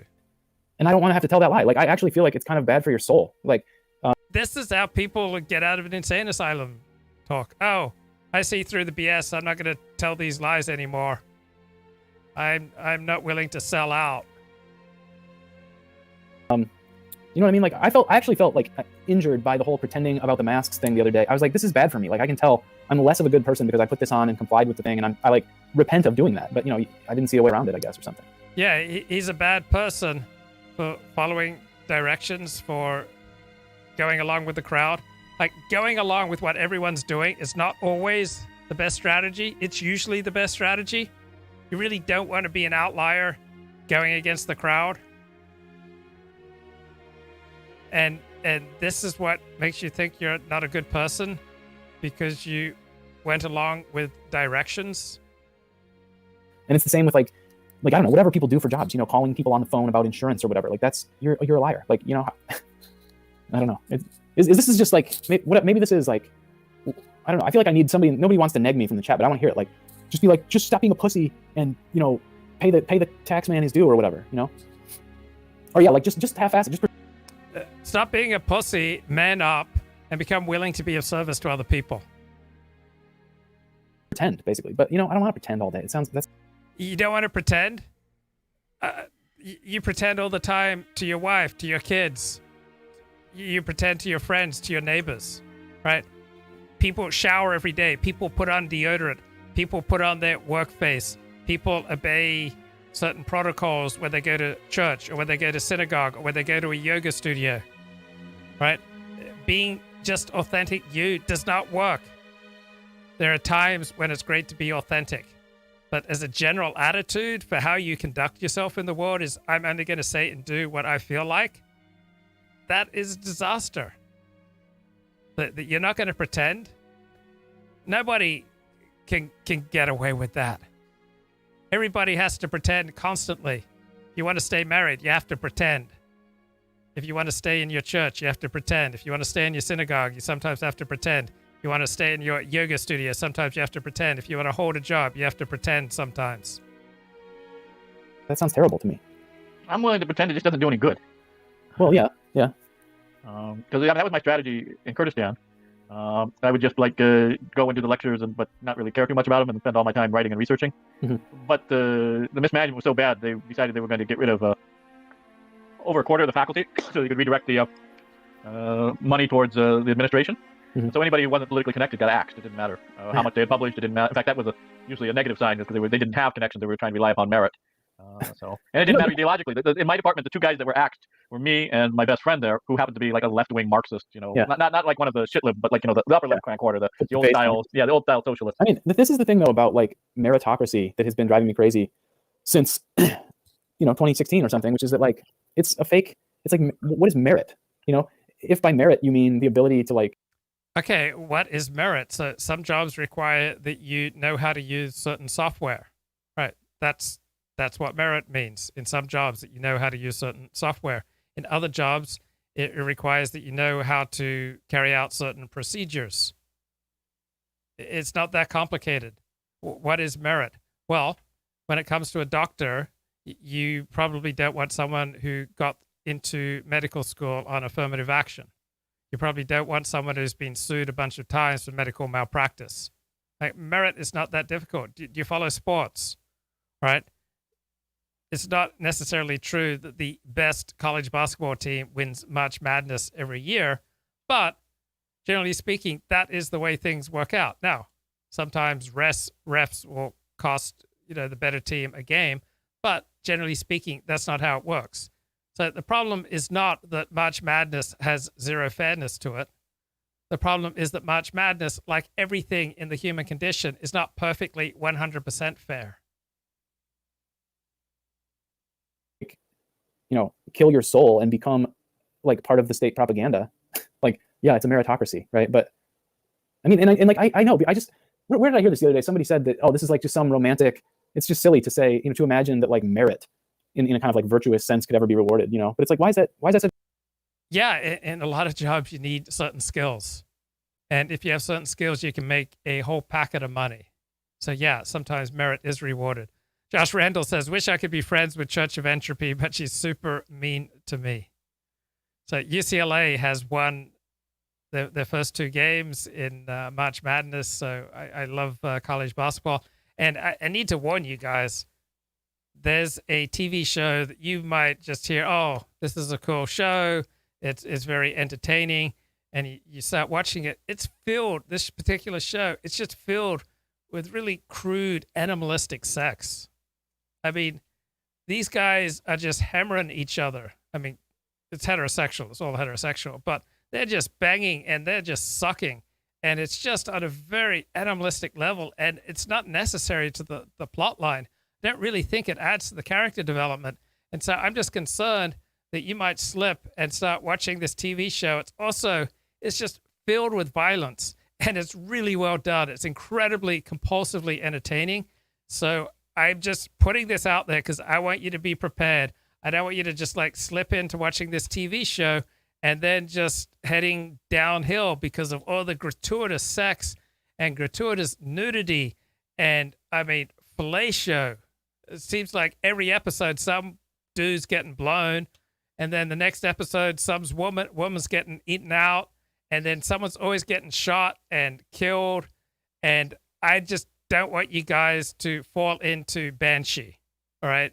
Just this compulsively entertaining TV show on Cinemax, just filled with gratuitous sex and violence. I think it's totally unnecessary. So I'm warning you, don't watch Banshee. You'll very likely just get sucked in. You'll spend your time much more productively reading the Bible. So please don't watch the TV show Banshee from Cinemax. Read the Bible instead. Such a joke. Like, I just mean like people who because it was used as a shield by people who were dependent upon networks themselves for their employment to prevent other people from forming networks to compete with them. It actually, you know what it reminds me of? It reminds me, I had I had like a premonition of all this when I was a freshman in college, and I had this. Like one of these Philip K. Dick visions? Well, no, it was realer than that. Realer than the one he had that led to Valid? Because he said what I'm about before. to tell you really happened. Well, he really said really some guy with a pink beam really came. I mean, he was you're crazy and did a lot of amphetamines at one time. Like that. And so this was 1996 at a shit state school you've never heard of in Michigan. But my freshman composition professor was this brand new professor lady named Janice. I shouldn't say her name, should I? Who cares though? No, Janice is fine. Okay. Anyway, she was this brand new professor. So that means she had not gone through grad school until she was like 50 or 55. Okay. But that also means she came out with like zeal from, I think, like, I can't remember, somewhere in Chicago maybe or something.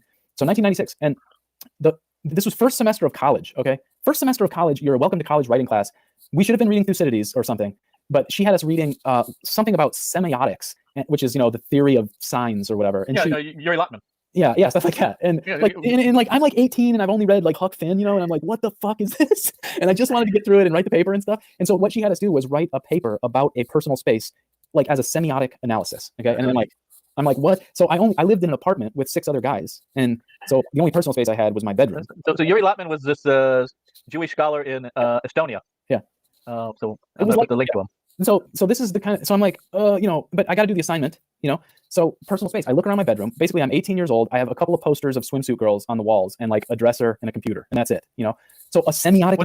Did you do a semiotic analysis of Kathy Ireland? Yeah, so that's what I did. So I wrote like a 4-page paper about these posters on the wall, and it's like I wrote up about these women on the wall and how they're like, I guess in both of the pictures they were making eye contact, with the camera. And so potentially that means that I want attention from women or something like this. Like, this is the paper I wrote, Now, this lady had invited herself into my bedroom. You know what I mean? Like, what the fuck? Like, why do I have to write about a personal space for you, lady? I just want to get through the writing class, right? And of course, needless to say, although I wasn't like a big reader, I was like pretty good at writing when I was 18, okay? I know that I wrote a good paper according to the assignment. But she didn't like the fact that I had naked girls on the walls. And so the point is she gave me a B+, okay? A B+, and I'm like, there's no way this is a B+. Like, I wrote everything you want. Yeah, I had a professor who gave me a B plus because he found me rude in class. So life is not perfectly fair. There were times when I got a B plus grade when I deserved an A, and that's how the world works. I'm gonna have to start up the world's smallest violin here. Wanted me to do, it's perfect, right? So the premonition in all of this is that it wasn't a meritocracy, because what got in the way was this woman's ideology. It was like she didn't like the way that I thought about reality, and she was like, convert, you know? And so being me, just to fuck with her, I guess, I took her again the next semester to make sure I could get an A. And like, I think I pulled it out the next semester. But like, do you see what I'm saying? Is like this, I don't want to have to live like that. Like, it was one thing when I was 18 and like, you know, you kind of, in college, you kind of hold your breath and get through it or something. But it's like you resolve, I will not be a liar like this after. Guess what? You're going to have to deal with reality even after 18, even after college. You're not always going to dominate every interaction. This is how the world works. We're all in multiple interactions every day. And when there's a conflict between you and another party, the dominant party decides the rules. So as human beings, we don't have the time or the energy to fight or negotiate every disagreement we have with other parties. The way the world works is that the person in the more powerful position decides and the person in the weaker position submits. So I was in an online conversation with a writer for The New Yorker this past week, and we were going back and forth, and then I wrote about 5 paragraphs, and he didn't respond, and he still hasn't responded. It's 3 days now. Okay, so he has a more prestigious position. He is higher status, and you can tell where you are in your power level with other people by who writes back quicker, all right? So lower status people have to wait longer for their emails or their DMs to get answered, if they get answered at all. Lower status people may have to write, 5 paragraphs to get a 1-sentence response. All right. So in all your interactions during the day, right? If you have a disagreement with someone who's in a more powerful position than you, generally speaking, you're just going to have to submit. That's the way the world works. The strong take what they want. The weak endure what they must. I get out of here, But now, that same lady is in charge of every HR department in every business in the country, is the point. And I don't like it. Yeah. I only know of semiotic. I've worked in HR, and some HR ladies are awesome. Some HR ladies are politically incorrect. It's not an oppressive hellscape in every HR department. HR ladies are like former English literature professors. Some are awesome, some suck, and some are mediocre. Because of Yuri Lotman. But I put the little link there. But it was actually somebody else, but yeah, it's a very Eastern European sort of. Well, yeah. I mean, yeah, I guess he was originally from Leningrad. Yeah. But he moved to Estonia. So Tartu, which used to be Dorpat, which was where the Lutheran seminary in the Russian Empire was, where all the Germans. And there's a question, 40. What if the vaccine contains pork? It's not a problem. So the kosher laws are for what you deliberately eat. But if a life-saving vaccine contains pork, a Jew's still allowed to take it. From the Volga, they had to go all the way to Estonia for their theological training. So I've been there. It's a nice city. It still looks like it's in the 18th century even today. So it says in the Torah, these are the laws, and you shall live by them. All right? So you can die on a hill for your principles. Like Casey seems quite intent on destroying his life because he's just so moral and he sees through the BS and he's just not going to lie anymore. And Casey's not going to put up a false front, he imagines, even though everybody has to put up a false front if they want to get along with other people. So this connects to the question about Jewish observance. All right, Jewish observance, the laws are for you to live by them, not to die by them. All right, and these fatuous moral stands that Casey is taking, he is intent on dying by his morality, when instead he should be trying to live by his morality, to live and be a blessing to others by being willing to be of service to other people and to provide for his family by lowering himself to serve the needs of other people, to get a salary and health benefits. I mean, dude, I just think, I don't know. Yeah, like Mark Miller gets me. But and the point is like Mark Miller too he's gonna start some big business and hire me because he gets it. Like that's what I'm saying. Is like, yeah, I'm a frat bro, and in the world I grew up in, that was merit. Like that was merit. That was what I was told you had to do to succeed, was be sociable, be loyal, be fluent or whatever, like be able to tell a good yarn. And that's what, like, that's how Uncle And Dan. the University of Ghana, they don't have fraternities, but the dorms are kind of like fraternities in the way they operate. Mm-hmm. And there's one that's all male called the Commonwealth, but they're nicknamed the Vandals because there were some incidents in the early 60s after some heavy drinking. But if you're a professor, you have to like join one of these dorms as an advisor. So like I joined the Commonwealth. It was the only all male one, the Vandals. Mm-hmm.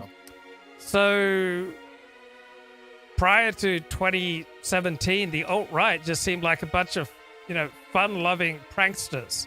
And since 2017, 2018 anyway, they seem to be dominated by whining, by a victimhood mentality, that life is just impossible, that is constantly requiring me to lie and to put up a false front. It used to be such a fun group of people, and now it's just victimhood pleading like Black Lives Matter and Antifa. But we had like a meeting every month or so, a big dinner party. But some of those guys like use those connections pretty well. So maybe I can still use my connections, because I think technically once you're a Vandal, you're always a Vandal in true stand. Also, what happened to like Babs? Why can't Babs hire me? Or didn't I see Evie in here earlier? Like these New York guys, don't they know somebody who I don't can know. use a fast talking slick Willie like me? I mean, come on, I look like I'm Babs 35. doesn't even have to have us do anything. Yeah, why aren't you guys bailing out Casey? I mean, he's got such a great attitude. He's got so much willingness to be of service to other people. Why aren't you subsidizing him, bailing him out, hiring him? What's wrong with you guys? Why aren't you Jews putting money in his pocket? You just give us a stipend with his billions of dollars. Yeah, and that's another thing is like, well, yeah, I do feel like I mean, come on, where's Peter Thiel? Why isn't he calling me? Like, I'll shill for libertarianism. I could do that. That's, some talk about Milton Friedman all day or something. We could have like the Yeah. It's just so alluring. Like, why don't people want to hire him? He's got such a great attitude. Right, Andrew Joyce wrote a long takedown of Nathan Koftis, the first of a 3-part series on the Occidental Observer. And Nathan Koftis now responds. Andrew Joyce attacks my paper for being published in an allegedly poorly ranked and little regarded journal in a rebuttal published in the Occidental Observer. Very strange. One of his main complaints is that I didn't engage enough with Kevin McDonald's text. Yet this response to my paper in Philosophia does not contain a single quote from or citation to the paper in general. The paper is not even in the references. At least here in part 1 of the Koftis problem, there's no evidence he read it at all. Andrew Joyce writes, citing Jacob Katz, and as an owner of several volumes by Katz, I've checked for accuracy, perhaps the foremost mainstream 20th century scholar of Jewish question relations between the medieval and modern periods, Kevin McDonald astutely qualifies his summary of Marx's anti-Semitism by stressing that Marx argued against the idea that Jews must give up their Jewishness to be German citizens. He envisioned that Judaism, freed from the principle of greed, would continue to exist in the transformed society after the revolution. Now, Joyce speaking. Koftis not only doesn't have a response to this fact or the source material, his article merely dissembles that it doesn't exist, while Kevin McDonald, in any case, does not make a reference to it. Again, this is in the context of Koftis's accusation of misrepresented sources and cherry-picked facts. Who is really misrepresenting sources in this instances? And Koftis responds, who is misrepresenting sources? Let's see. I wrote in the 2018 paper. Okay, you can... Oh, shit. What did I do? Okay, yeah, you can read the... You can read the whole back and forth. So Kevin McDonald replied to Koftis, I admit that my citation to Jacob Katz is screwed up and I am investigating. So I provide a quote showing that Marx said the opposite of what Kevin McDonald claims based on the citation to Katz. Thank you very much.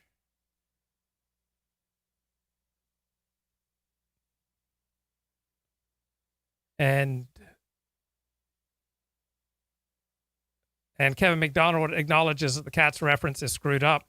Yet Andrew Joyce falsely says that Koftis not only does have a response to this fact or the source material, his article merely dissembles that it doesn't exist. Nathan responds, my paper in Philosophia discusses the Jewish role in the 1965 act that ushered in mass immigration to the United States. Joyce doesn't mention the 1965 act here at all. Said he wants to move the goalposts and argue that Jews currently aren't as overrepresented in anti-immigration organizations as they are in pro-immigration organizations. This is another issue. Okay, so Andrew Joyce has 2 more parts to his 3-part series on the Nathan Coffness problem. Debates. I will shill insincerely for Maoism or whatever they will pay me for, and you can do the opposite or whatever. We should. We should just. Why don't you become a Maoist Marxist, and I'll become like a weirdo libertarian, and like like sticks. I'll grow my hair out and stuff, and that is a bourgeois. do like a two-man traveling show. I don't know. Yeah, I'm reading this book on Mao, and it's got this part where all these French Maoists went to China, and the Chinese insisted that they cut their hair before they let them across the border in Hong Kong. Based. Like they would never let the French government tell them that under de Gaulle, but Mao says it. Oh, it's okay. I don't know, man. I don't know. Ooh, what else is going on lately? Well, I'm finishing up the book on Germans from Russia. So as I said, the proposal has been approved by the English language acquisitions editor out of London and the series editor out of Stuttgart. So now it's undergoing blind peer review by people selected by the editor in London. So I should hear yes or no whether to send the whole manuscript in a few weeks. Wow. But I don't anticipate making a lot of money off of it, even though it is for an academic publisher, a pretty big name, at least in Germany. Yeah. Yeah, I don't know. Like, and the other thing is like, so I mean, that first of all, good job writing your book. Geez, man, that's awesome. I never have the staying power to finish a book because I feel like I write chapter 1 and it's like chapter 1, which I've written like 6 times it's like chapter 1 is either, it's like I can't do it because I'm like, who is reading this? There's no one who wants to read this. I can't think of an audience for the book. Can't teach your mother to read it? Yeah, not at all. And so I don't know. So that's the thing. Your wife read it? Maybe you put it in. No way, dude. She would never read anything I would write. And it's like, and I'll tell you what, if you read my manuscript, I'll read your manuscript, and we should have one reader. Maybe, but anyway, the point is that like, yeah, I noticed this in the last couple of years I was teaching that the like a lot of the students who were in these like the business majors, marketing and stuff, would they like even in college, like when they were 20, 21, 22, they started like marketing themselves. What do they call it? Branding themselves, right? Like they made these like Instagrams that were all consistently one tone or something, and it's like I don't want to do that. Like, how can that be what it takes to get a job? Is to like become some like walking advertisement, It's just unbelievable. I mean, the guy with the sandwich boards? I mean, yeah, like I guess, yeah, that's the job at this point. Yeah. Is he willing to do anything to get a job and support his family? Do that. But like I could do that too. That's like the thing is that's not even a horror to me. I'll dress up like a monkey and stand outside of, whatever Monkey Joe's and be the guy. Like that's not even embarrassing because it's this self-aware, embarrassing thing. But in most jobs, the boss, like even the boss thinks it's serious and expects you to think it's serious, but it's clearly not serious, and that's the thing I don't want to deal with. So I don't know. It's a jam. Maybe I wish I could be like Paul Talk and be kind of like, like a photographer. It feels like reality has been very disappointing to Casey. The world is not as he would wish it. Or something like just sell 12 photographs a year for $1,000 each and just scrape by in a French chateau. I can't take pictures very well. No, my original plan here was if perhaps I could sell some sort of homeschooling material, so like textbooks or two specs. So tell me what you want me to write, and I'll write it. So first of all, Ash is funny in the chat. She says I should start like a change my mind segment in the public. That's funny. But also, I don't know what Vivian's quoting there, but why would anyone want to study business? I read that wrong. I thought it said why would anyone want to start a business? And that's how I feel. It's like, what is all this motivation that I see when I look out at the business world and everyone's like hustling and making money? And it's like, well, why are you guys also like mammonish? But it's just because I lucked out and didn't have a real job forever, I guess. Yeah, why are you guys hustling? You suckers. Why are you guys working hard? Why are you guys pursuing a vision? Why are you guys building a business and employing people, but you're not employing Casey or at least giving him money? What's wrong with you suckers? Yeah, I am like, that's right. Angeldroit says I'm like an 18-year-old without children or responsibilities. It's true. It's going to slam me though at 43. It's going to be tough making the leap. Maybe I can get on like chronic. They keep right now. They're like extending unemployment. And then like because I can't like collect unemployment because I wasn't employed in the U.S. I was employed overseas, so I didn't pay into unemployment insurance because I wasn't working in the United States. Yeah, I mean, I just think like my dreams are like, why can't we start an honest business? Imagine that, like where what? I don't know, like I don't know, like a calligraphy shop or something, where it's just like we teach people how to write calligraphy and stationery and fancy pens, and like that's the business. We don't lie to you, and we charge what we charge in order to make it, make $40,000 a year, and that's it. Like that wouldn't crush my soul, But I feel like you can't make money doing something like that because like see, you have to be. I think this is the problem, right? The people with money are going to lose political control because they lost control of the ideological discourse because all they thought about was how much money can I make next quarter, right? Yeah. So they should have been thinking like the Maoist, right? It doesn't matter how much money we lose on sending out the little red books. Right. Well, but the people who are in charge don't think like that about our message right now. You know what I mean? They might think like that about the rainbow flag. But Eventually, there has to be some sort of Thermidorian reaction. I But can I mean, ask the chat to just Robespierre can't be lopping heads off forever before Napoleon has a coup. chat? Can you just type in? I mean, maybe they won't do this, I guess, because they're all like paranoid about being feds and getting doxxed and stuff. But like, what are some jobs? You know, like what is like a good example is VDR. I can't understand how he what he draws He draws pictures. comic books. That's his job. That's Yeah, awesome. there's another That's what I'm guy talking with about. John Della Rose. I was on his show. He like not only did he draw the comic books, he had like fundraisers to publish them, and like you like get like $20,000 to write a comic book. I don't know how it works. People like giving money for that. Like, I can't believe it. It's amazing. That's a good idea there. Get an excavator and go do excavator jobs. Like become a How am private. I gonna get the capital for an excavator? I actually have it. I think I could probably pull together. Well, I don't know how much are they. Am I They're crazy? expensive. Okay, maybe I'm crazy then. I don't have enough for an expensive thing. Well, maybe if I got a loan, but I'm trying to avoid taking debt, you know. But yeah, like something like that might be okay. Might be okay. Ew. See, like Holly says, be a lawyer. There's no way, dude. No. That's like the absolute anti-me job. I could never. Those be a lawyer. jobs are also gone. The They work market is so hard. oversaturated. The only And way it's that either of us could get hired if we got a law degree was we'd have to take somebody would have to fire Holly. Yeah, even then, like I couldn't do what Holly does. You know what I mean? Like I literally would have a breakdown because that's what I'm saying is like when it comes like being able to work like that it's a kind of a muscle, and it's a mental muscle, but it's like you have to be able to be like focused, disciplined all day and stuff. And I'm like can't do that anymore. You know, like I can do it. And what's interesting is I can do it. All I do, basically, you guys, all I do every day is wake up and like study and read and type stuff and think about a video I'm gonna make. So it's like Some people used to make money like that. Some I'm people even obsessive. It's just some I'm people even- obsessive about stuff like I'm interested in. I don't want to be obsessive about fake stuff. Like that's crazy. Evola used to lock himself in the library for days Yeah, I can- on end reading. I love So much it. so that Mussolini thought that he had magic powers. See, that's like dream life to me. And he was But a mage, right? So somebody Yeah. think that we were sorcerers. I'm trying to convince people I am a sorcerer. Like I'm a Yeah, well, your little tiny cantrips aren't enough magic. When you can cast a fireball, then Yeah. people be. Yeah, so Casey was a professor for about 10 years, and prior to that, he was doing a PhD, so he's been in grad school or teaching for about 15 years. His politics have been right of center for most of his adult life. Impressed. when you call lightning down from the sky upon your enemies. Yeah, it's. I mean, But right now I'm getting like now it's like the little tiny sparkles. Come on, magic missile, come on. you know what's funny about all this? I'm like at 0 level. The funny thing about all this is like when I was growing up, my dad was a very like kind of mid-century guy where like work hard, meritocracy guy, and I understood that when I was young because I was like, okay, yeah, like I get it. But then by the time I was in college, like I started to realize, wait, that's not actually what's going on. Like the people who just grind it out end up as like day laborers, and it's not. He must be so proud now. Must be so proud. They're not actually rewarded. The people who get rewarded seem to be doing the fake stuff, So it's like in the back of my mind, I had this idea of being ready. Like, for example, I worked really hard when I played sports growing up. I dedicated myself to it. It was important to me, and I tried hard, and was rewarded sort of whatever. But like, that doesn't seem to be the world anymore. Like, you're kind of just a sucker if you're working hard at this point. Which I mean, that's bad, but that does seem to be the case. It's like there's this. I don't know about you guys, but sometimes I actually do work hard, but I'm just a sucker. Eddie, do you work hard? Because if you work hard, you're just a sucker. And you're a fraud and a liar. Weird kind of, like, I don't know, like, don't you feel like kind of the elite class just sit around all day, kind of like fiddling with their computers?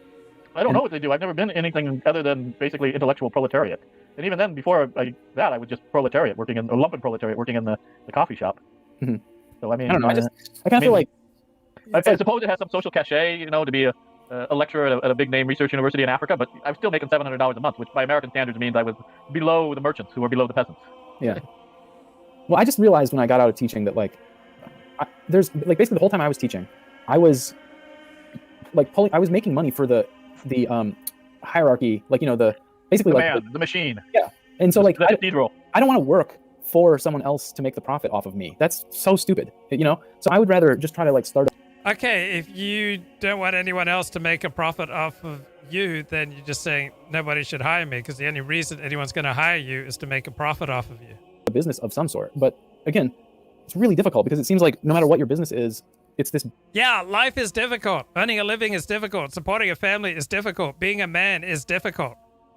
Race to the bottom thing. Like I remember last year I looked into doing like one of those like Amazon, you like buy stuff from Alibaba and start a store on Amazon and kind of sell it marked up slightly or something. Oh The yes, problem buy with the apple for 10 cents and sell it to Yeah, somebody for 15 cents. Yeah, but the problem with it is that even that is this like hyper competitive field with underbidders, like always Right, finding. there's guys from China and Vietnam who don't have to pay the same cost for living. Yeah, and so it's this terrible, like that's not a way to make a living. Like that's so humiliating and like not sustainable, and but that seems like that's what jobs are now. It'd be the what do they call it, the headquarters in Africa, the women who. Well, hundreds of Orthodox Jews have found a way to make a living and maintain their observance of Orthodox Judaism by being a sub-seller on Amazon, and thousands, I guess, if you include eBay.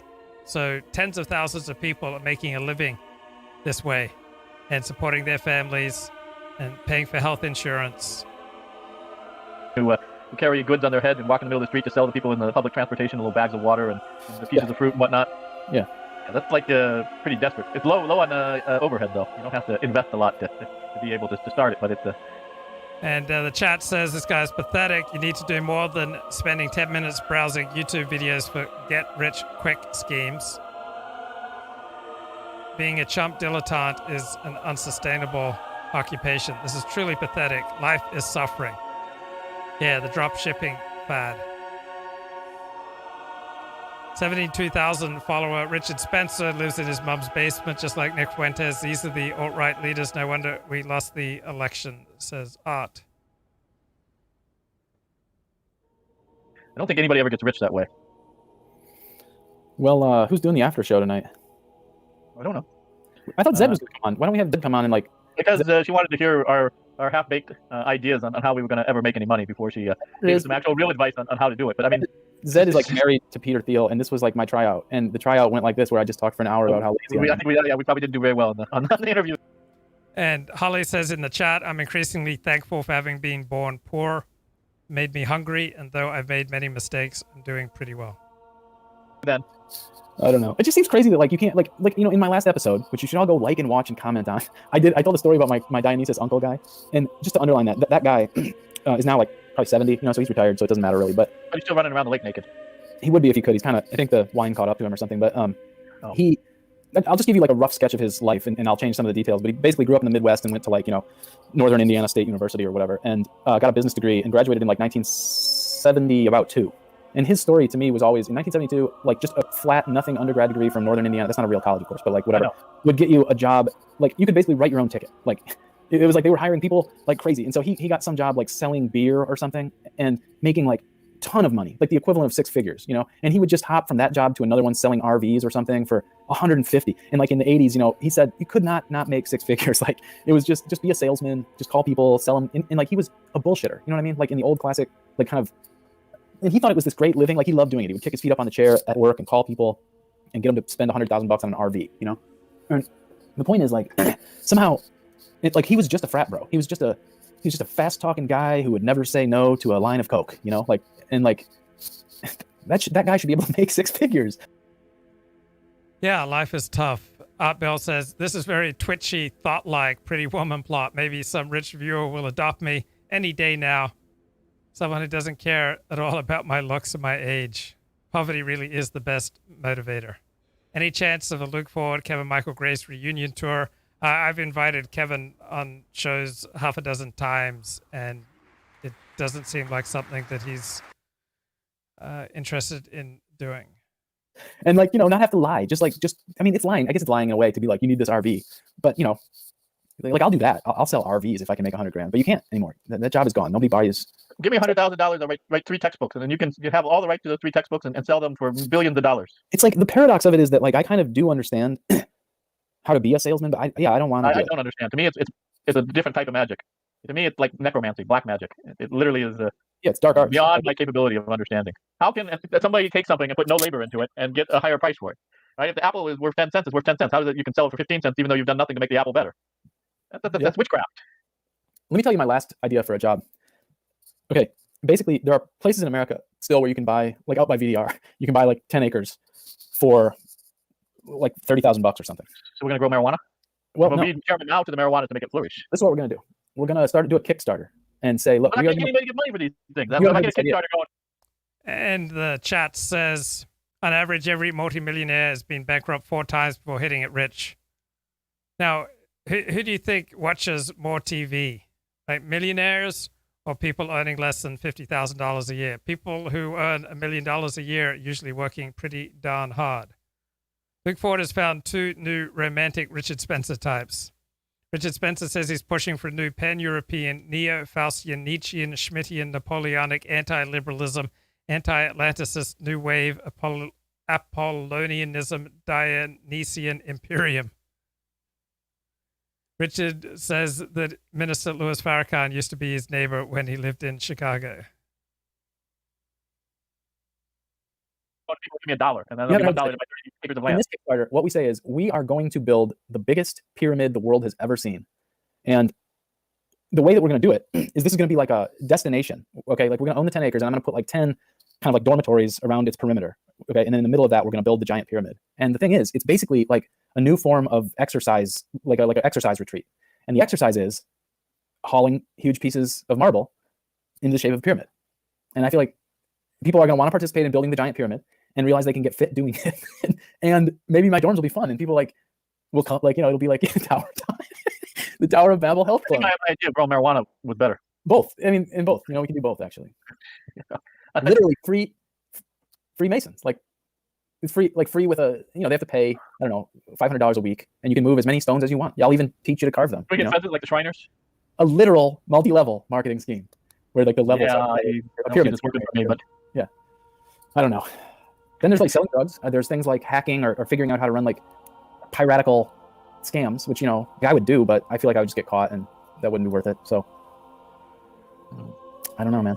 yeah, well, I don't know either. But no, I mean, somebody just hire me. I can guarantee you, I can undercut anybody else Otto, with my Otto, TV. you think there's are we like off the track? Is there something wrong with did we fail to grow up or something? Like, that's what my dad was saying. Like, yeah, well, probably you got too much made a number of mistakes. like you got too much personality. No one cares. Like, who cares? Yeah, like what are your skills? Like, just show up. You just got to show up from 8 to 5 and stuff. And it's like that's how people are living. They're just showing up from 8 to 5. It's like you might as well seriously just like, I don't know. That's not living. I don't know. Is that what people are doing? Press 1 in the chat if you're just shitting your life away. Just totally just making a mockery of yourself from 8 to 5 days a week. That's how you're living? Ugh. How about could I get a naturopath? Become really healthy and then just become like one of those pseudo doctors? Did he freeze or did I freeze? I'm up still here. Okay. Well, No, I think the mistake is I bought the bullshit about merit and didn't. Right.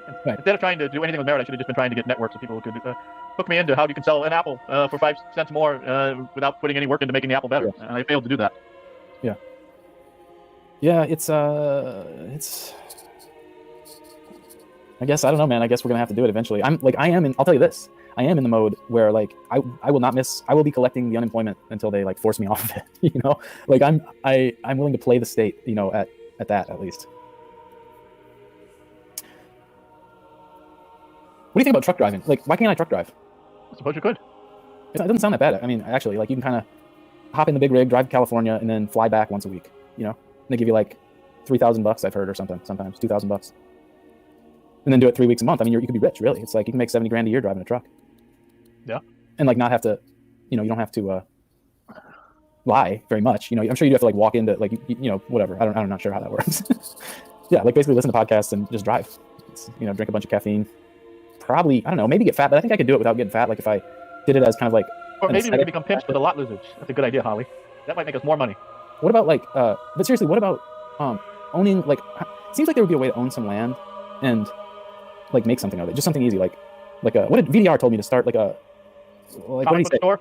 No, like one of those places where the RVs pull in, like a camper zone, Oh yeah. like just, I don't know, An RV park. you just have to hook up the outdoor bathroom and whatever else, and then that's it.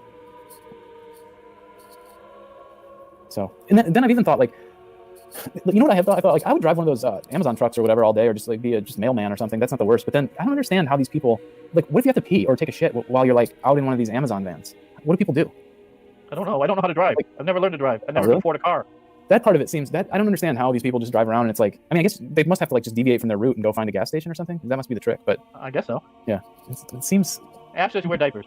I don't like the idea. It's like, I feel like as a human, it shouldn't be that hard to go to the bathroom. You know what I mean? Like, that's what we've made. That's what capitalism has made, is like your job all day is to like drive these packages around and like get deep into these suburbs. Maybe we could like you have to like not set up little chemical toilets for these everywhere for these drivers. This is why I think like India is going to be America's future, and I'm basically for it, because at some point it's like, can't we just, I mean, I'm not like, just, I can't even pee around the side of the building, you know what I mean? Like, or just in the bushes or something. I have to put a mask on now and go into a store.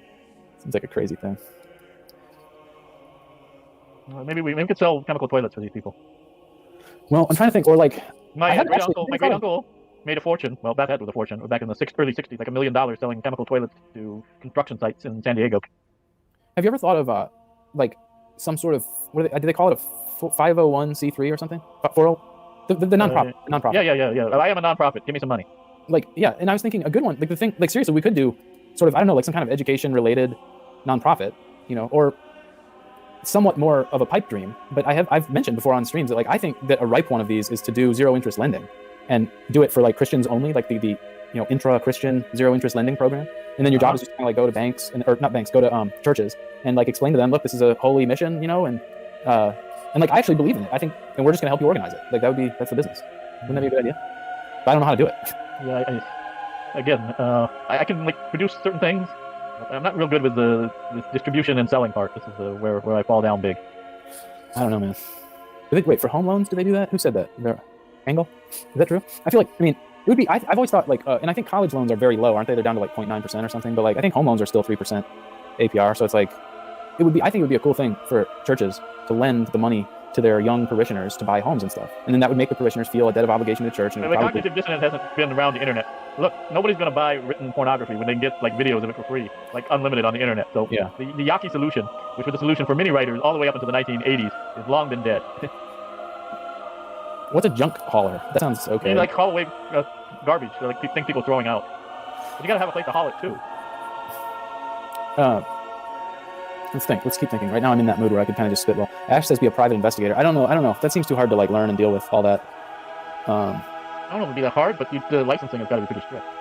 Real estate sounds like maybe okay. I don't think it's as easy as Butterfly makes it sound to like get into. Like I feel like everyone already has a claim. Like the big agents already have their talons in the $1 million homes though.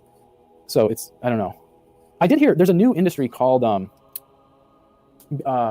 think it's called curriculum design or something like this, and it's basically to help like corporate seminars happen where you're basically the guy who sets up like the Zoom meeting, who makes sure everybody can hear, and who like has the syllabus together. You're kind of like the host of these online meetings or something, and I feel like I could almost do that. Although I don't know, like even that would make me nervous because it's like, oh, like I've tried these chats before and then I screw up the sound or something, and imagine everybody getting mad at you. I'm not even sure where you would look to find the applications, the adverts for that type of job. Yeah. I know where all the academic ones were, but this is the problem is, of course, there's like 600 people applying for every opening. That's just ludicrous. Yeah. And Holly says that she's never been without a job for more than a day or two. If you're hungry, you'll find a job. Never been without a job since age 12, says Holly. And Holly says, my nephew has an online degree in computers. He flies all over the world making money, fixing slot machines and the like. Well, it requires an attitude that you want to be of service to other people. Yeah, I don't know. Need to, but I don't have any network. So I don't. All right, man. All right, you leaving? I'll catch you later. It's been good talking, but like now I feel like all of a sudden now I'm getting depressed. Like, okay, fuck, I'm really gonna have to get a job. It's not funny anymore. So I don't want to do that part on stream. Well, thanks for having me on, Otto. No problem. See you, buddy. All right, ciao. Let's see how this works. Okay, he's gone. Looks like. Okay, good stream, guys.